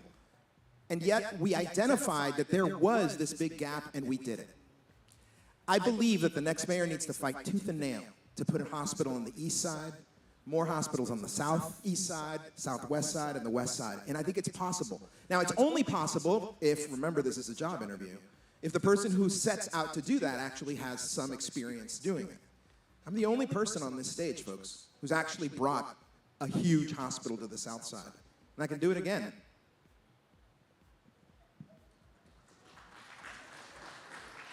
Thank you. I know firsthand what it's like to experience poverty. I know what it's like firsthand to fight to make sure that our communities get the treatment that they need in healthcare. I'm grateful to my colleagues because recently they helped me a lot. $600,000 for the Center for Health Equity in South Texas so that we can make sure that we have health equity across the communities in the south, in the east, and on the west side. I was also the lead on the city council to bring vaccines to the east, west, and south side of town. Because when vaccines were only readily available in the northern part of town, I stepped up. I worked through the Christmas holidays with a group of doctors. Then I asked a couple of my colleagues to tag along and help us make sure that we had access to vaccines. That's the type of leadership that's going to be necessary. The comorbidities that exist, they result from the redlining that happened decades ago. They result from the inequities in the access to education. That's where we need to focus. So I share my life experiences with you because I have lived through some of these things, well, all of these things. In 2015, before the loss of my son, I asked the doctor, because I was feeling him less and less, I said, is there anything you can do? She was like, no, you're fine. 3 days later, I lost my son. It's the fact that nobody's holding these doctors accountable. And I get it, they're overstressed, overworked, they're tired. But we need to make sure that they're getting the resources that they need. We have alternating doctors, even more than we have now. And we push our mental health services. I just found out 2 weeks ago that we actually have some people that go out and aid our homeless. They help them with food, water, and doctor's visits. I didn't know that. Our marketing is very poor here in San Antonio. And as your mayor, I want to make sure that we market in areas that need to be marketed in. So thank you. A lot of this stems from education, so I would piggyback off of a lot of other people here that already spoke, that we need to educate the public on the issues at hand. We need to educate them on healthy foods, symptoms, signs, and things like that. A lot of it stems from us initially. Now, as far as things that we can't control, we need to ensure that the hospitals are in areas, like they said, if there's one not in the southeast side or the east side or whatnot, we need to make them enticed to build one down there. We need to make sure that that's something that they want to do, because these things are private businesses, they're corporations. If they don't see a profit, they're not going to put something down there. So we need to incentivize them to move around the city so that everyone has equal access to these things. As far as programs, we need to partner with nonprofits, because a lot of the services that we can help with is your tax dollars. It's not infinite. So we need to partner with nonprofits to make sure that they have access to these other services. I think when it comes to affordable health care in San Antonio, we need to look at the perspective of how many hospital groups are here. In my opinion, there's not enough. It took, I don't know how many years, University Hospital to build a location over by Highway 90, or start construction over by Highway 90.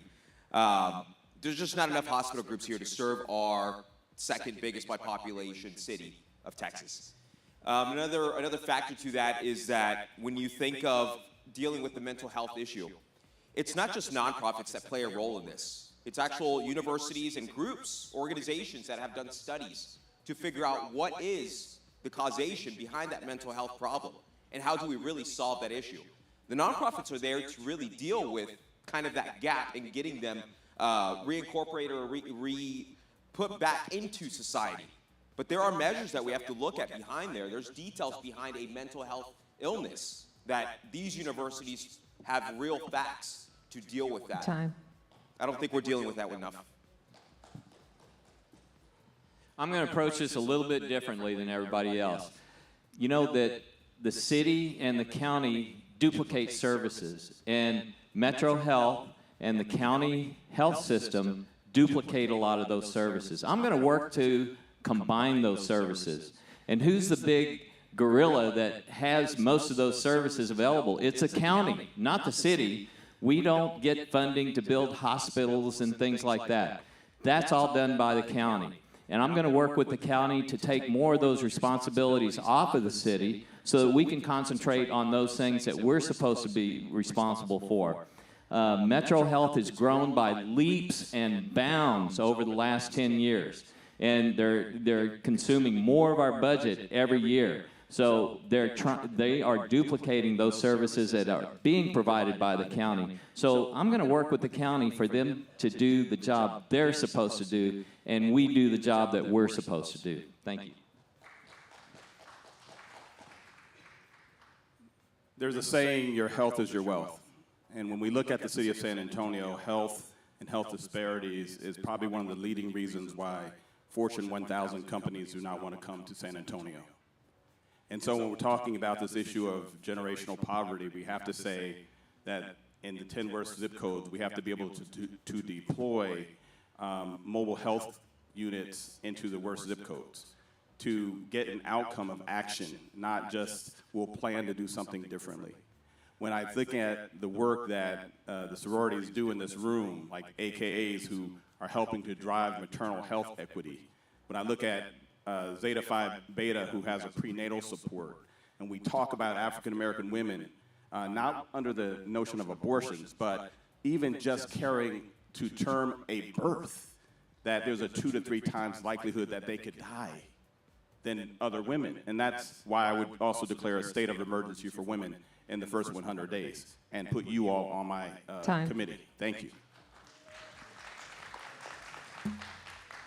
Thank you. Audience, just so you know, we have two questions left.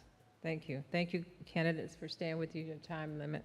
This next question will go to Robert Melvin, and it's regarding transportation.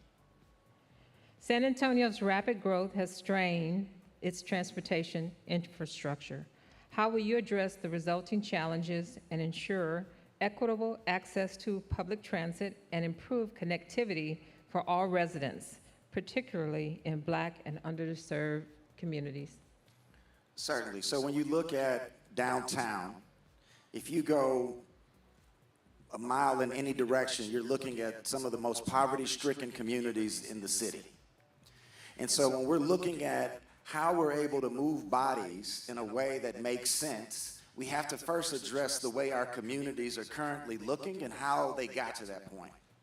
So before we start making it easier for people to get in and out, let's start looking at the conditions that we're living in and how we can improve upon those in a way that allows for us to maintain and keep the one asset that we have, which is our homes.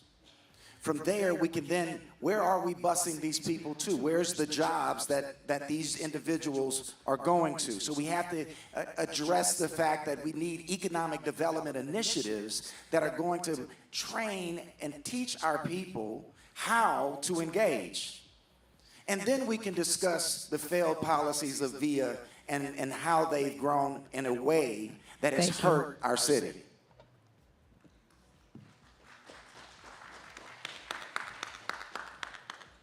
I think the green line and the silver line are wonderful starts. We've got to move faster on those things and really be intentional about the investments around those major transit opportunities.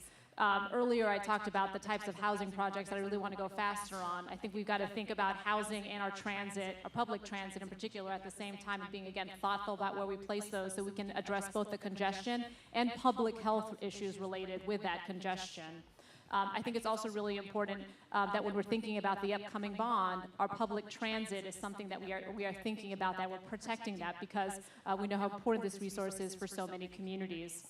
I think it's also very important when we're thinking about public transit and our small businesses, making sure that we address some of these delayed construction projects that are impacting people's ability to get to those things, and the way in which thoughtful public transit investments could help address that in the longer term.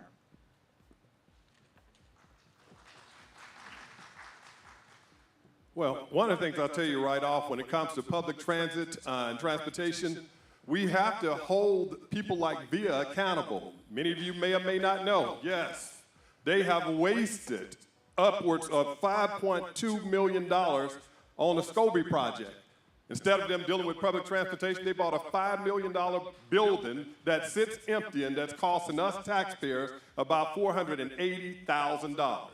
Then we hear about the Green Line. We're talking about $380+ million. That's just for the buses and stations alone. Think about how much money that is and what it can be done, what can be done with that money. So when we think about this, we're talking about gentrification earlier. We're talking about that. That's what's going to happen when we see the Green Line. Ultimately, it comes down to this. We have about 10.5% of the people that use public transportation in San Antonio, many in the 78220 area code. That's right above the 0.9% with the state. Let's educate them, get them employed where they don't need public transportation. Dr. Tim Westley.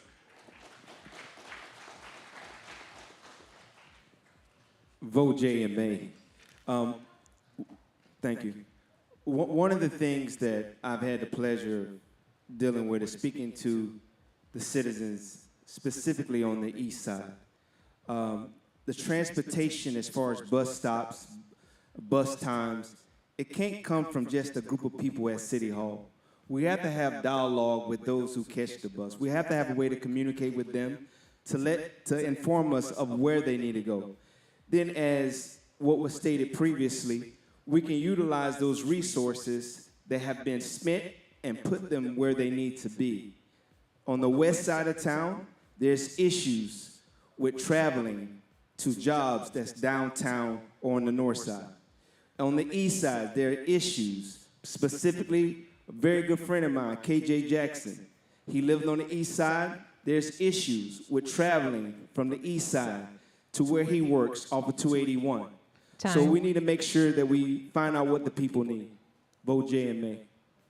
So equitable access, I think that VIA is a fantastic system, so long as you don't mind waiting 2 hours in 110-degree weather with no shade, right? If that's too inconvenient for you, I totally get it, because I didn't get here on a bus today. How many of you rode a bus today to get here? That's what I thought. I asked that question all over San Antonio. Why not? Here's what I hear. 1, not reliable. 2, I don't feel like it's safe. Would you send that little girl right there on a bus to school tomorrow? Would you? You wouldn't.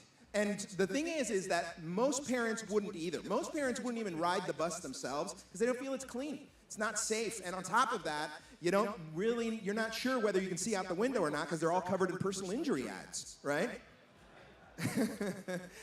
Here's my stance on VIA. It's pretty simple. No more buses. No more buses until you fill the ones you've got.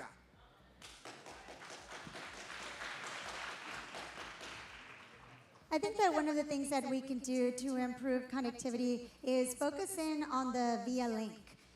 We know that there's the opportunity to have our residents be taken to their appointments, etc., and we don't do enough of that, and I feel like we need to focus in a little bit more on that.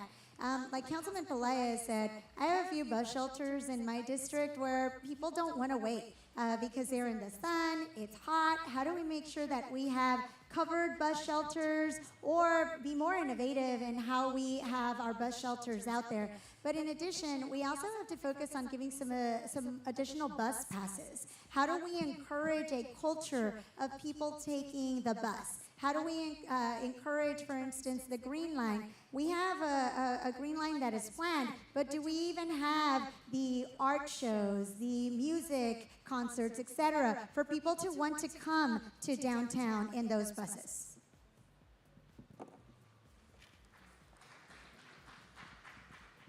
So back in December, my truck broke down, and I was forced to ride the bus because my mom said she was not going to be my Uber. So one thing that really stuck out to me was the safety. I was concerned for my safety. I was concerned that somebody was going to try to take my lunch bag. But I want to make sure, one thing that I did find out, though, while I was riding the bus, is that they don't come as frequently as they used to. They did cut funding in building more buses, but they don't come as frequently as they used to. I had to wait an hour and a half. And I had to be somewhere in like an hour. So making sure that we talk to VIA. We address the needs that they have. Make sure that we hold each city council person accountable for what's going on in the transit that's in their area. And then we work like that. The mayor is supposed to bring everybody together, and that's what I plan to do. Jade for mayor. So a little background on me, I actually worked for VIA for 2 years. I drove buses throughout the city, so I know exactly how this works. They're not safe a lot of the times. The whole thing is about data for VIA. They have a guy on there who goes every once in a while, and he actually clicks a clicker to figure out who's riding what bus at what time, but there's not enough of them. So they determine how often the buses are going on each route based off of data. So what we need to do is city council or the mayor is get a rep from the city to confirm that information, because we're just taking VIA at their word. We don't know if they're doing their job correctly. Again, it comes down to transparency.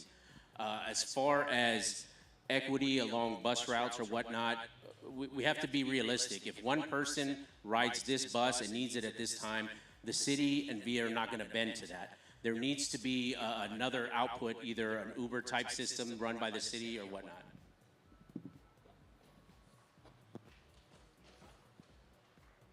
So when I was growing up here in San Antonio, I always begged the question to my parents, why don't we ever ride the bus? And this was back in '89. As far as I remember, I was probably 5 years old, so it was probably 4 to 5 years old at that time.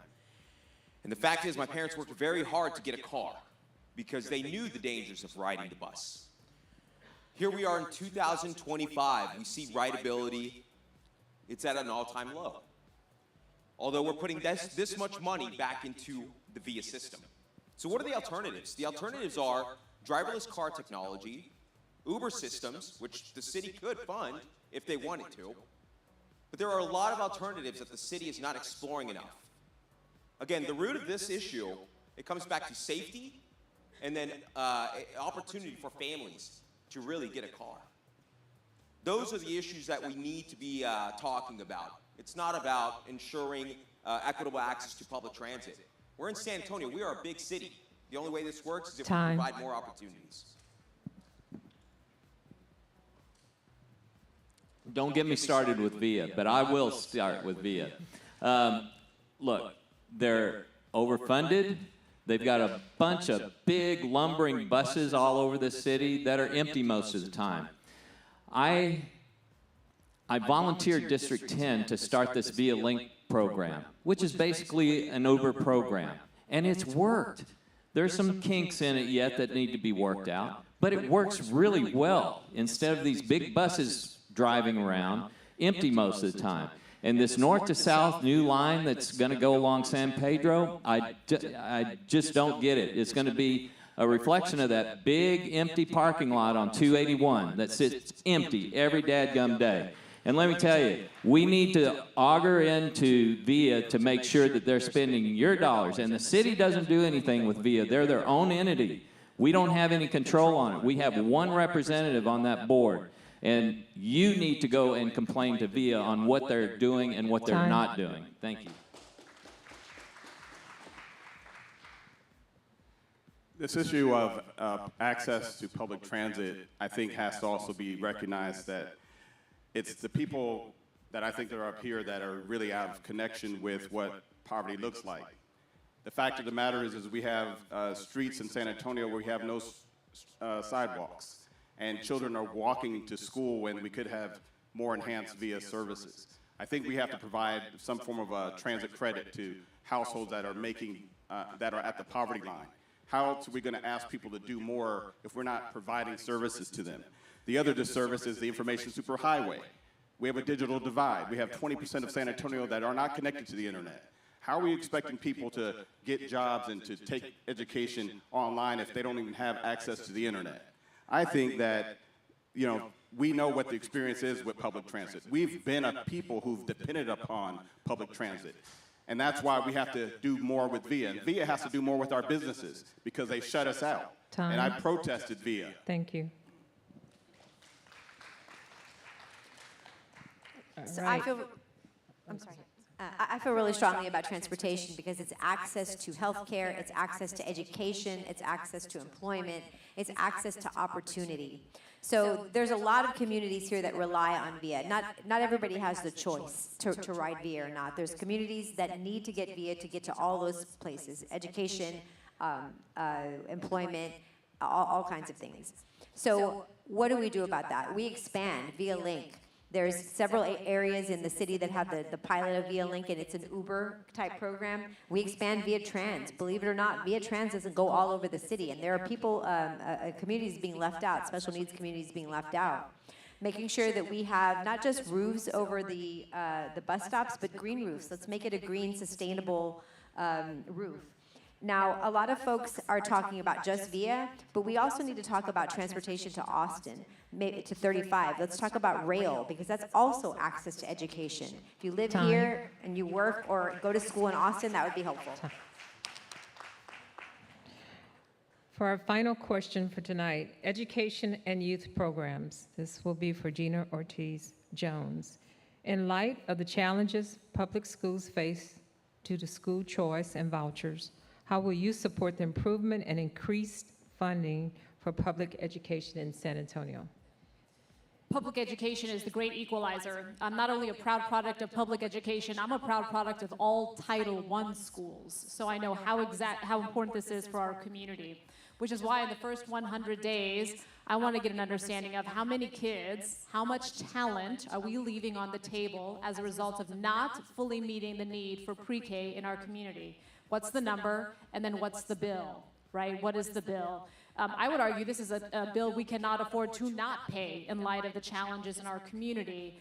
Again, we also have a generational potential investment, right, with Project Marvel. How can we think about that potential generational investment in the context of meeting our generational inequities, in particular in public education? I have seen this also, frankly, as the Undersecretary of the Air Force. It matters when San Antonio doesn't do these things right because we are military city USA and because we send so many people to serve in our armed forces. I would argue if you're not healthy enough or academically prepared enough to serve in the military, you might not be prepared for the opportunities in our community.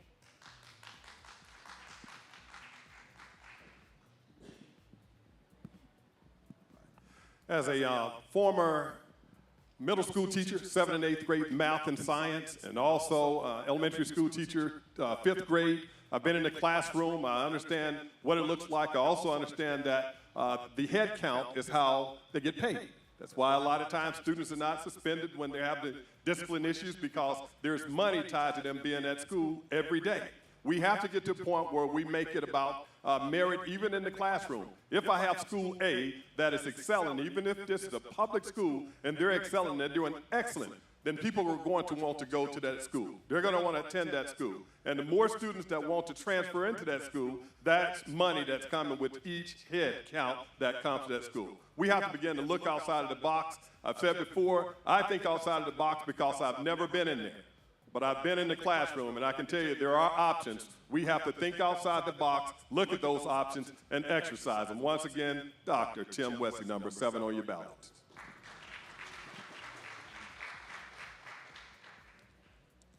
Vote Jay and May. So this is something that's very near and dear to my heart, man. I'm a single dad. I got a 5-year-old son. And so next year, or this year coming up, it's going to be time for him to start school. So I've been working on an initiative, not just me, but with teachers, called Every School, Every Teacher, Every Student. And what teachers have been telling me is that, Jay, there's schools that are closing. There's teachers that are being laid off. We're having to spend money out of our own pockets. So when I started doing research and dealing with them, one thing I found out is that elementary, middle school, and high school students, 28% of them can do math on grade level. 34% of them can read on grade level. So I took it upon myself to call one of the top schools. It's called EANES, E-A-N-E-S in Austin. And I've set up a meeting with them to see what they're doing because 80+% of their students are performing. And we need $30 more from the federal government per school. Vote Jay and May. You're gonna get in trouble if you keep doing that. She's. Hey everybody! This week we had a breakfast with every superintendent in San Antonio. They all showed up. They were in one place, and they invited us to come speak to them to hear about what's on their mind and what worries them the most. Now, it broke my heart to hear that the thing that worries them the most is an active shooter scenario, right? It's bad enough that they're defunded. They're not underfunded, they're being defunded actively by DC and Austin, right? It's bad enough that they're facing this horrible reality of vouchers, which are gonna steal money from them in order to let Elon Musk have a voucher. You know that's what's gonna happen? Super rich billionaires and millionaires are gonna get vouchers too, right? And then they're also very, very, very worried that we are, as a city, aren't worried and saying those people in Austin and in DC are killing us, right? And we don't speak the truth to power sufficiently. The next mayor has to be in Austin and in DC, kicking butt every single day advocating for moms, dads, and teachers. Thank you, and by the way, thank you for staying a little bit over. I do have to recognize that right now the City Council has a majority educators on the council. Nobody really talks about that. So it's imperative for us to focus on public education. As a product of public school, I am proud of the work that my teachers did. And by the way, shout out to Mr. Mercer, who is one of my journalism professors from Incarnate Word. But I'm here because of teachers. I'm here because of great educators who helped me accomplish the things that I needed to. When I came in kindergarten, I only spoke Spanish. My parents only went to 1st and 2nd grade in Mexico, yet I have a PhD from the University of Texas at Austin. And that's a Tier 1 research institution. I want to make sure that your kids have that ability, but it's going to take these upstream programs like continued investment in pre-K for SA, but investment also that expands pre-K for SA. The San Antonio Education Partnership that I referenced earlier, we need to continue to focus on that kind of problem. I am a child care provider, and I've been a child care provider for over 22 years. I look young, but I've been in the field a very, very long time. But one thing that I'm not here for is the vouchers. I'm not, because it is taking away from our public education. And a lot of things that I do with the families that I take care of is actually help the parents, first-time parents, get their children into schools that they feel, would fit their child. So one thing that I am going to do is fight for any parents that is needed, one in Austin and in DC, as Manny put it. But I am a fighter. I've been fighting this whole time because trying to stay above water with these folks. But I definitely think that somebody needs to advocate for us out here. And somebody needs to stand up to the bullies that are putting us down. And I've been doing that this whole time. So, Jade McCullough for mayor, thank you. So it was already brought up that each student is the schools are paid by the student being in class or being at the school. So I would lobby to Austin that rather than pay the school, why wouldn't that money follow the child, the individual parent? At that point, it doesn't matter what school you put your child in, that money goes to that school because it follows that child. What good does it do to throw money at schools that are failing? All they're gonna do is collect a paycheck and move on until that school completely fails. And that's what we've seen across the board in SAISD, in all these other ones. When I used to drive the 25, there's an elementary school that's been empty for years now. So I think that we need to lobby Austin and push for them to either allow the children to have the money follow that child or run these schools like a business. If your school sucks, it's gonna go out of business, and then we'll put them in a school that's doing well, because it's a waste of money.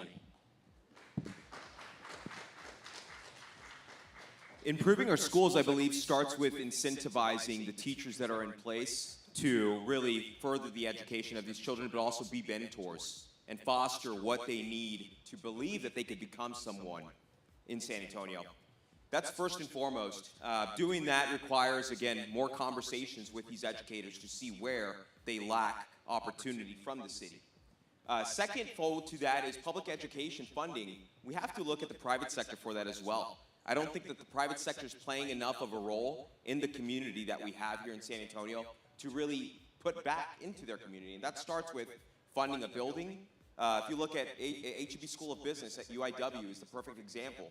HEB put money into that school to build a building and a curriculum that is conducive to that child making themselves somebody when they graduate. We're not doing that enough. That needs to be the conversation moving forward. First off, we can't give money to the school districts. We can't do that. We can't take city money and infuse that into the school districts, okay? But what we can do, we can go up to Austin and lobby those folks up there to increase the funding. They control the purse strings. San Antonio doesn't. Now, we do operate a separate school system. We initiated pre-K for SA, where we're spending $50 million a year on about 2,000 students. That's what you're paying out of your tax dollars. Now, with respect to the public schools, what can the city do? Well, I've talked about that before. Let's go out there and improve the infrastructure around those schools to make it appealing for the kids to even go to school. On the outside of that fence, that's our responsibility, and that's something that we haven't done for years. If you've been to the schools on the east, south, and west sides, it's horrible. And that's where the city comes into play. That's where we failed, and that's what we're going to do is to fix up those areas. Thank you.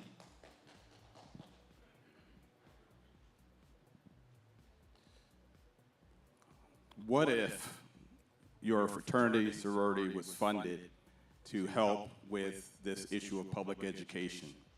You see, we already have boots on the ground. We're already serving in public schools because we know that there's a deficiency in what a poverty city actually results.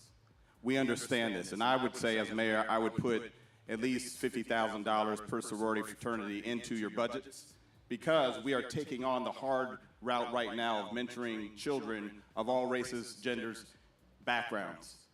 We have to do that. We have to invest just like we did with pre-K for SA. And there was a heart for pre-K for SA, so we need to expand it so that everyone has the access for early childhood education. And guess what? This audience here is the most educated audience that this group has seen because they may not know that it took us to have an undergraduate degree in order to come into the sororities and fraternities that we have. So we're not dummies. We're the most intelligent people who have been denied access to the table. We need to wrong a right. We need to elect Chris Herring for mayor. Time. Sweet 16, baby.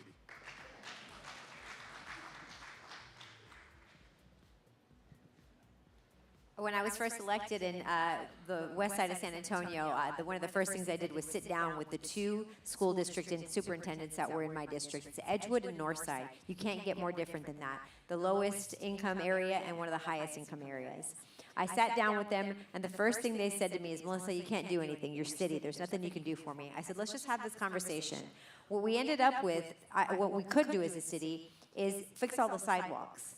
make sure that kids have access to their schools, fix the drainage, the streets. And so we spent a lot of time and money and energy making sure that kids can get to school safely.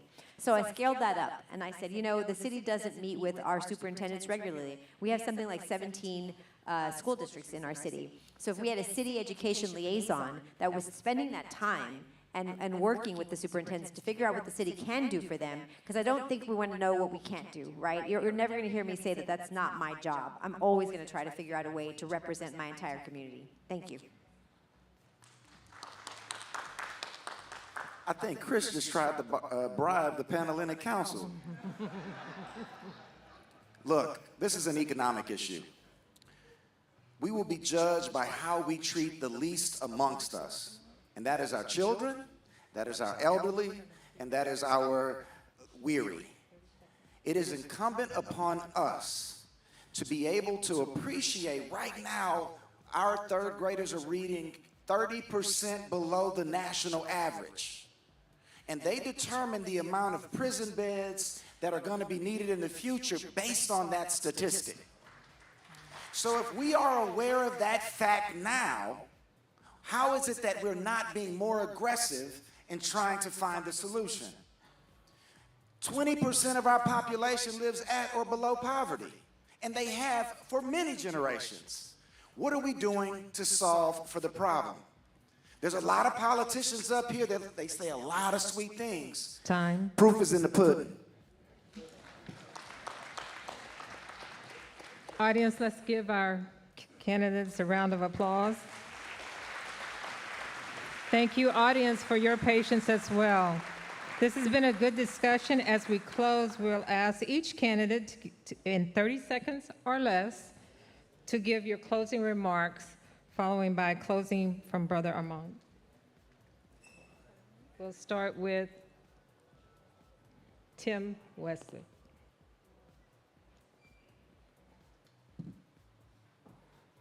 Last be first, first be last. All right, Dr. Tim Westley, once again, I just want to encourage you all to research all the candidates. You've heard a lot of great things up here. Go to their websites. I am totally confident that if you go to the websites, you research the candidates, Google me, I'm totally transparent, you'll find decades of information on me. I assure you, once you've done your research, you'll be voting for Dr. Tim Westley, number 7 on the ballot. I can assure you that, for those that do their proper research. But I want to thank you all for having us here. And once again, number 7 on your ballot, Dr. Tim Westley. God bless you all.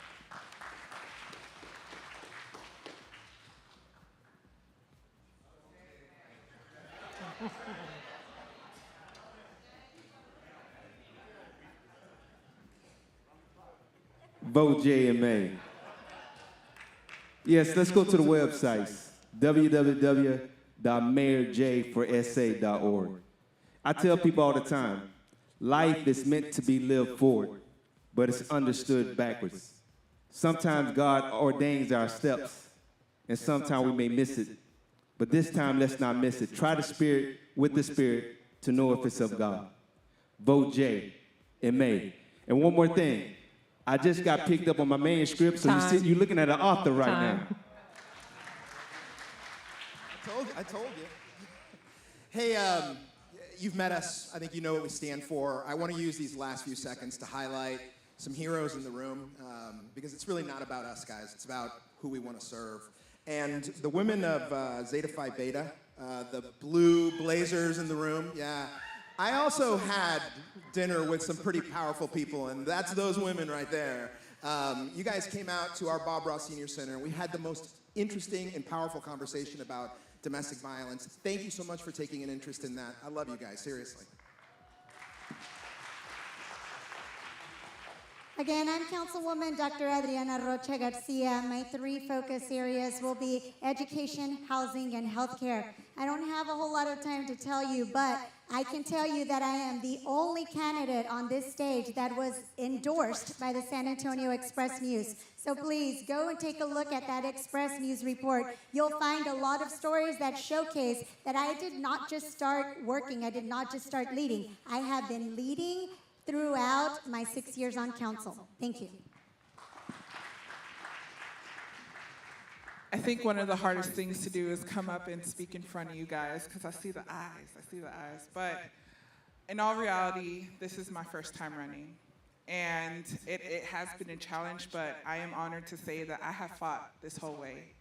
And I want to continue fighting for everybody in San Antonio because I have actively lived through everything that we have discussed today. So I'm Jade McCullough. I'm number 5 on the ballot, number 5 at the top. Thank you.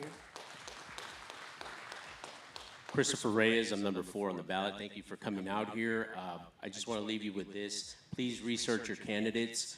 Think about it. Where we were 8 years ago as a city and where we are now. Who got us there? That should be your main question, and that should be what you should be looking at. Because we could spout experience and everything other than that, but your experience is what got us here. $22.5 billion in debt, crime through the roof, $20,000 on tickets to Final Four.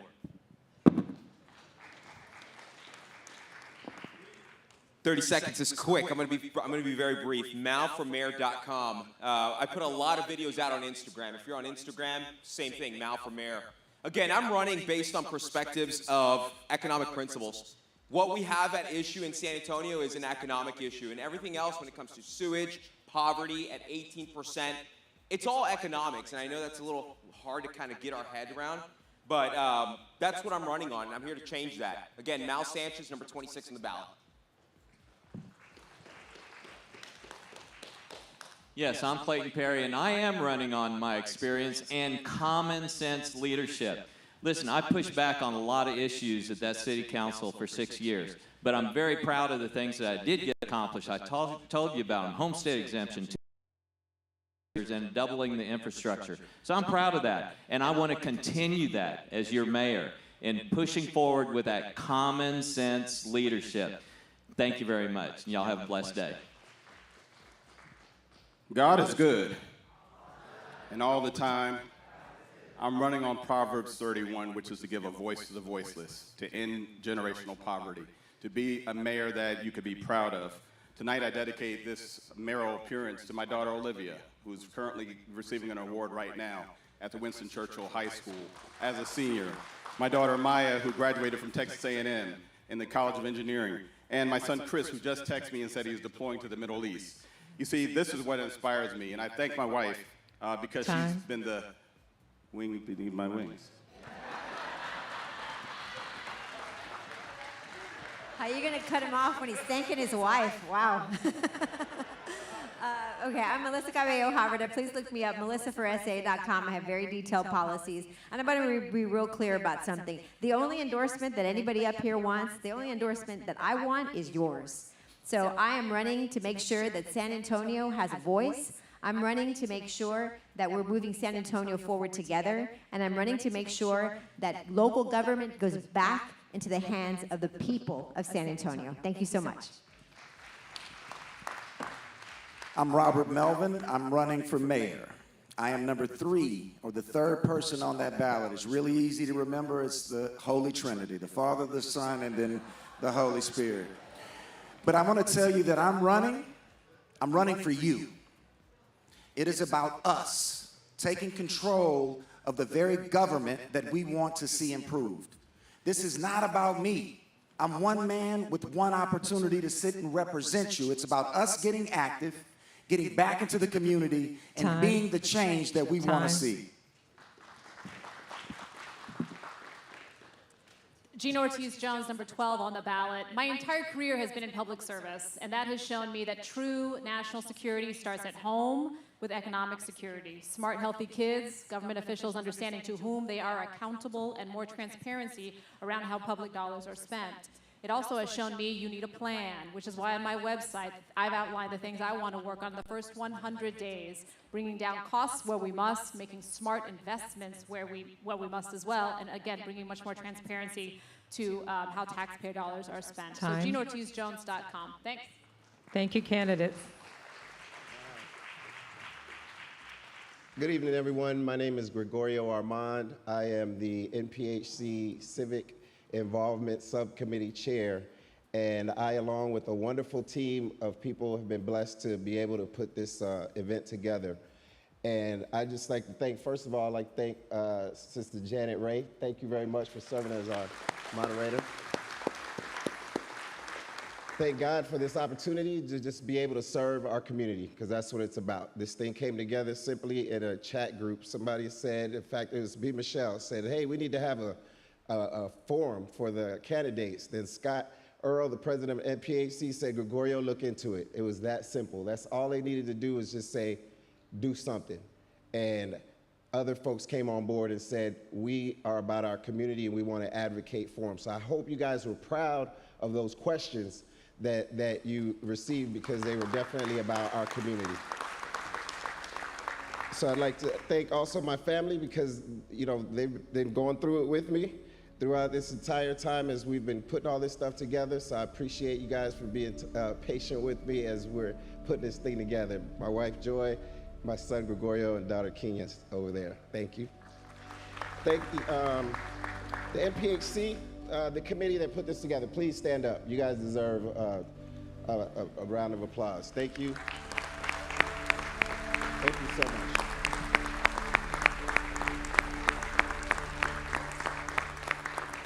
And thank you to all the volunteers from the NPHC. Scott, Tiny, appreciate you guys for supporting it. I know y'all got a lot of messages throughout this time about making sure we stay nonpartisan, because that's what we're about. As well as Resurrection Church. I'd like to thank the Resurrection Baptist Church, who we've been here. I sent the simple text to Pastor Cobb and said, hey, we're about to have this event at another location. He said, what? We're right here in the city of San Antonio. And I said, okay, we're switching it, just like that, because I want to make sure that my church, I'm thankful that my church wants to be involved in this community building process and community advocating process. So I thank you very much. The audiovisual ministry, the hospitality ministry, and the ushers, thank you very much.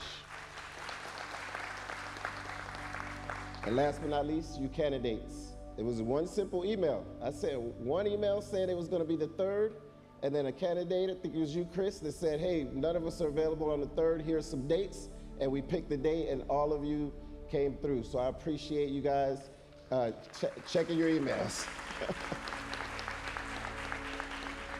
All right, it's getting late, so that's all I have to say. I thank all of you for taking the time and sticking around this long for this. If you guys don't mind, I know you got to run. After Pastor Cobbs will say the prayer to pray us out, take a picture together right here, and then NPHC and the volunteers come up there with them and take a picture.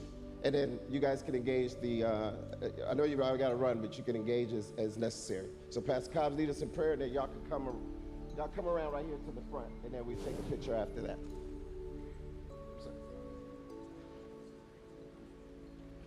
Let's all stand. Again, we thank each of you for being here. On behalf of Pastor Ray Brown, we want to thank you for being here. We want to encourage you, if you do not have a place to worship on this Easter Sunday, you feel free to come to the Resurrection Redland campus, 8 a.m., 10 a.m., or our bilingual service at 12 p.m. We encourage you to come on out. Go to church, y'all. And this was streamed, and so we thank God for those that are watching all across the city as well. Let us pray. Father, we thank you for this time that we have had. We thank you for all that has been said. We know, Lord God, that your word says that many are the plans of man, but it is your way that prevails. So ultimately, you already know who will lead this city. We pray, Father, that you will bless these candidates. We thank you for their courage. We thank you for their dedication. And we pray that you would protect them, keep them, and watch over them. Bless us as we dismiss from this place. Keep us in your care over the streets and highways, and help us to find our way home safely. In Jesus' name, amen.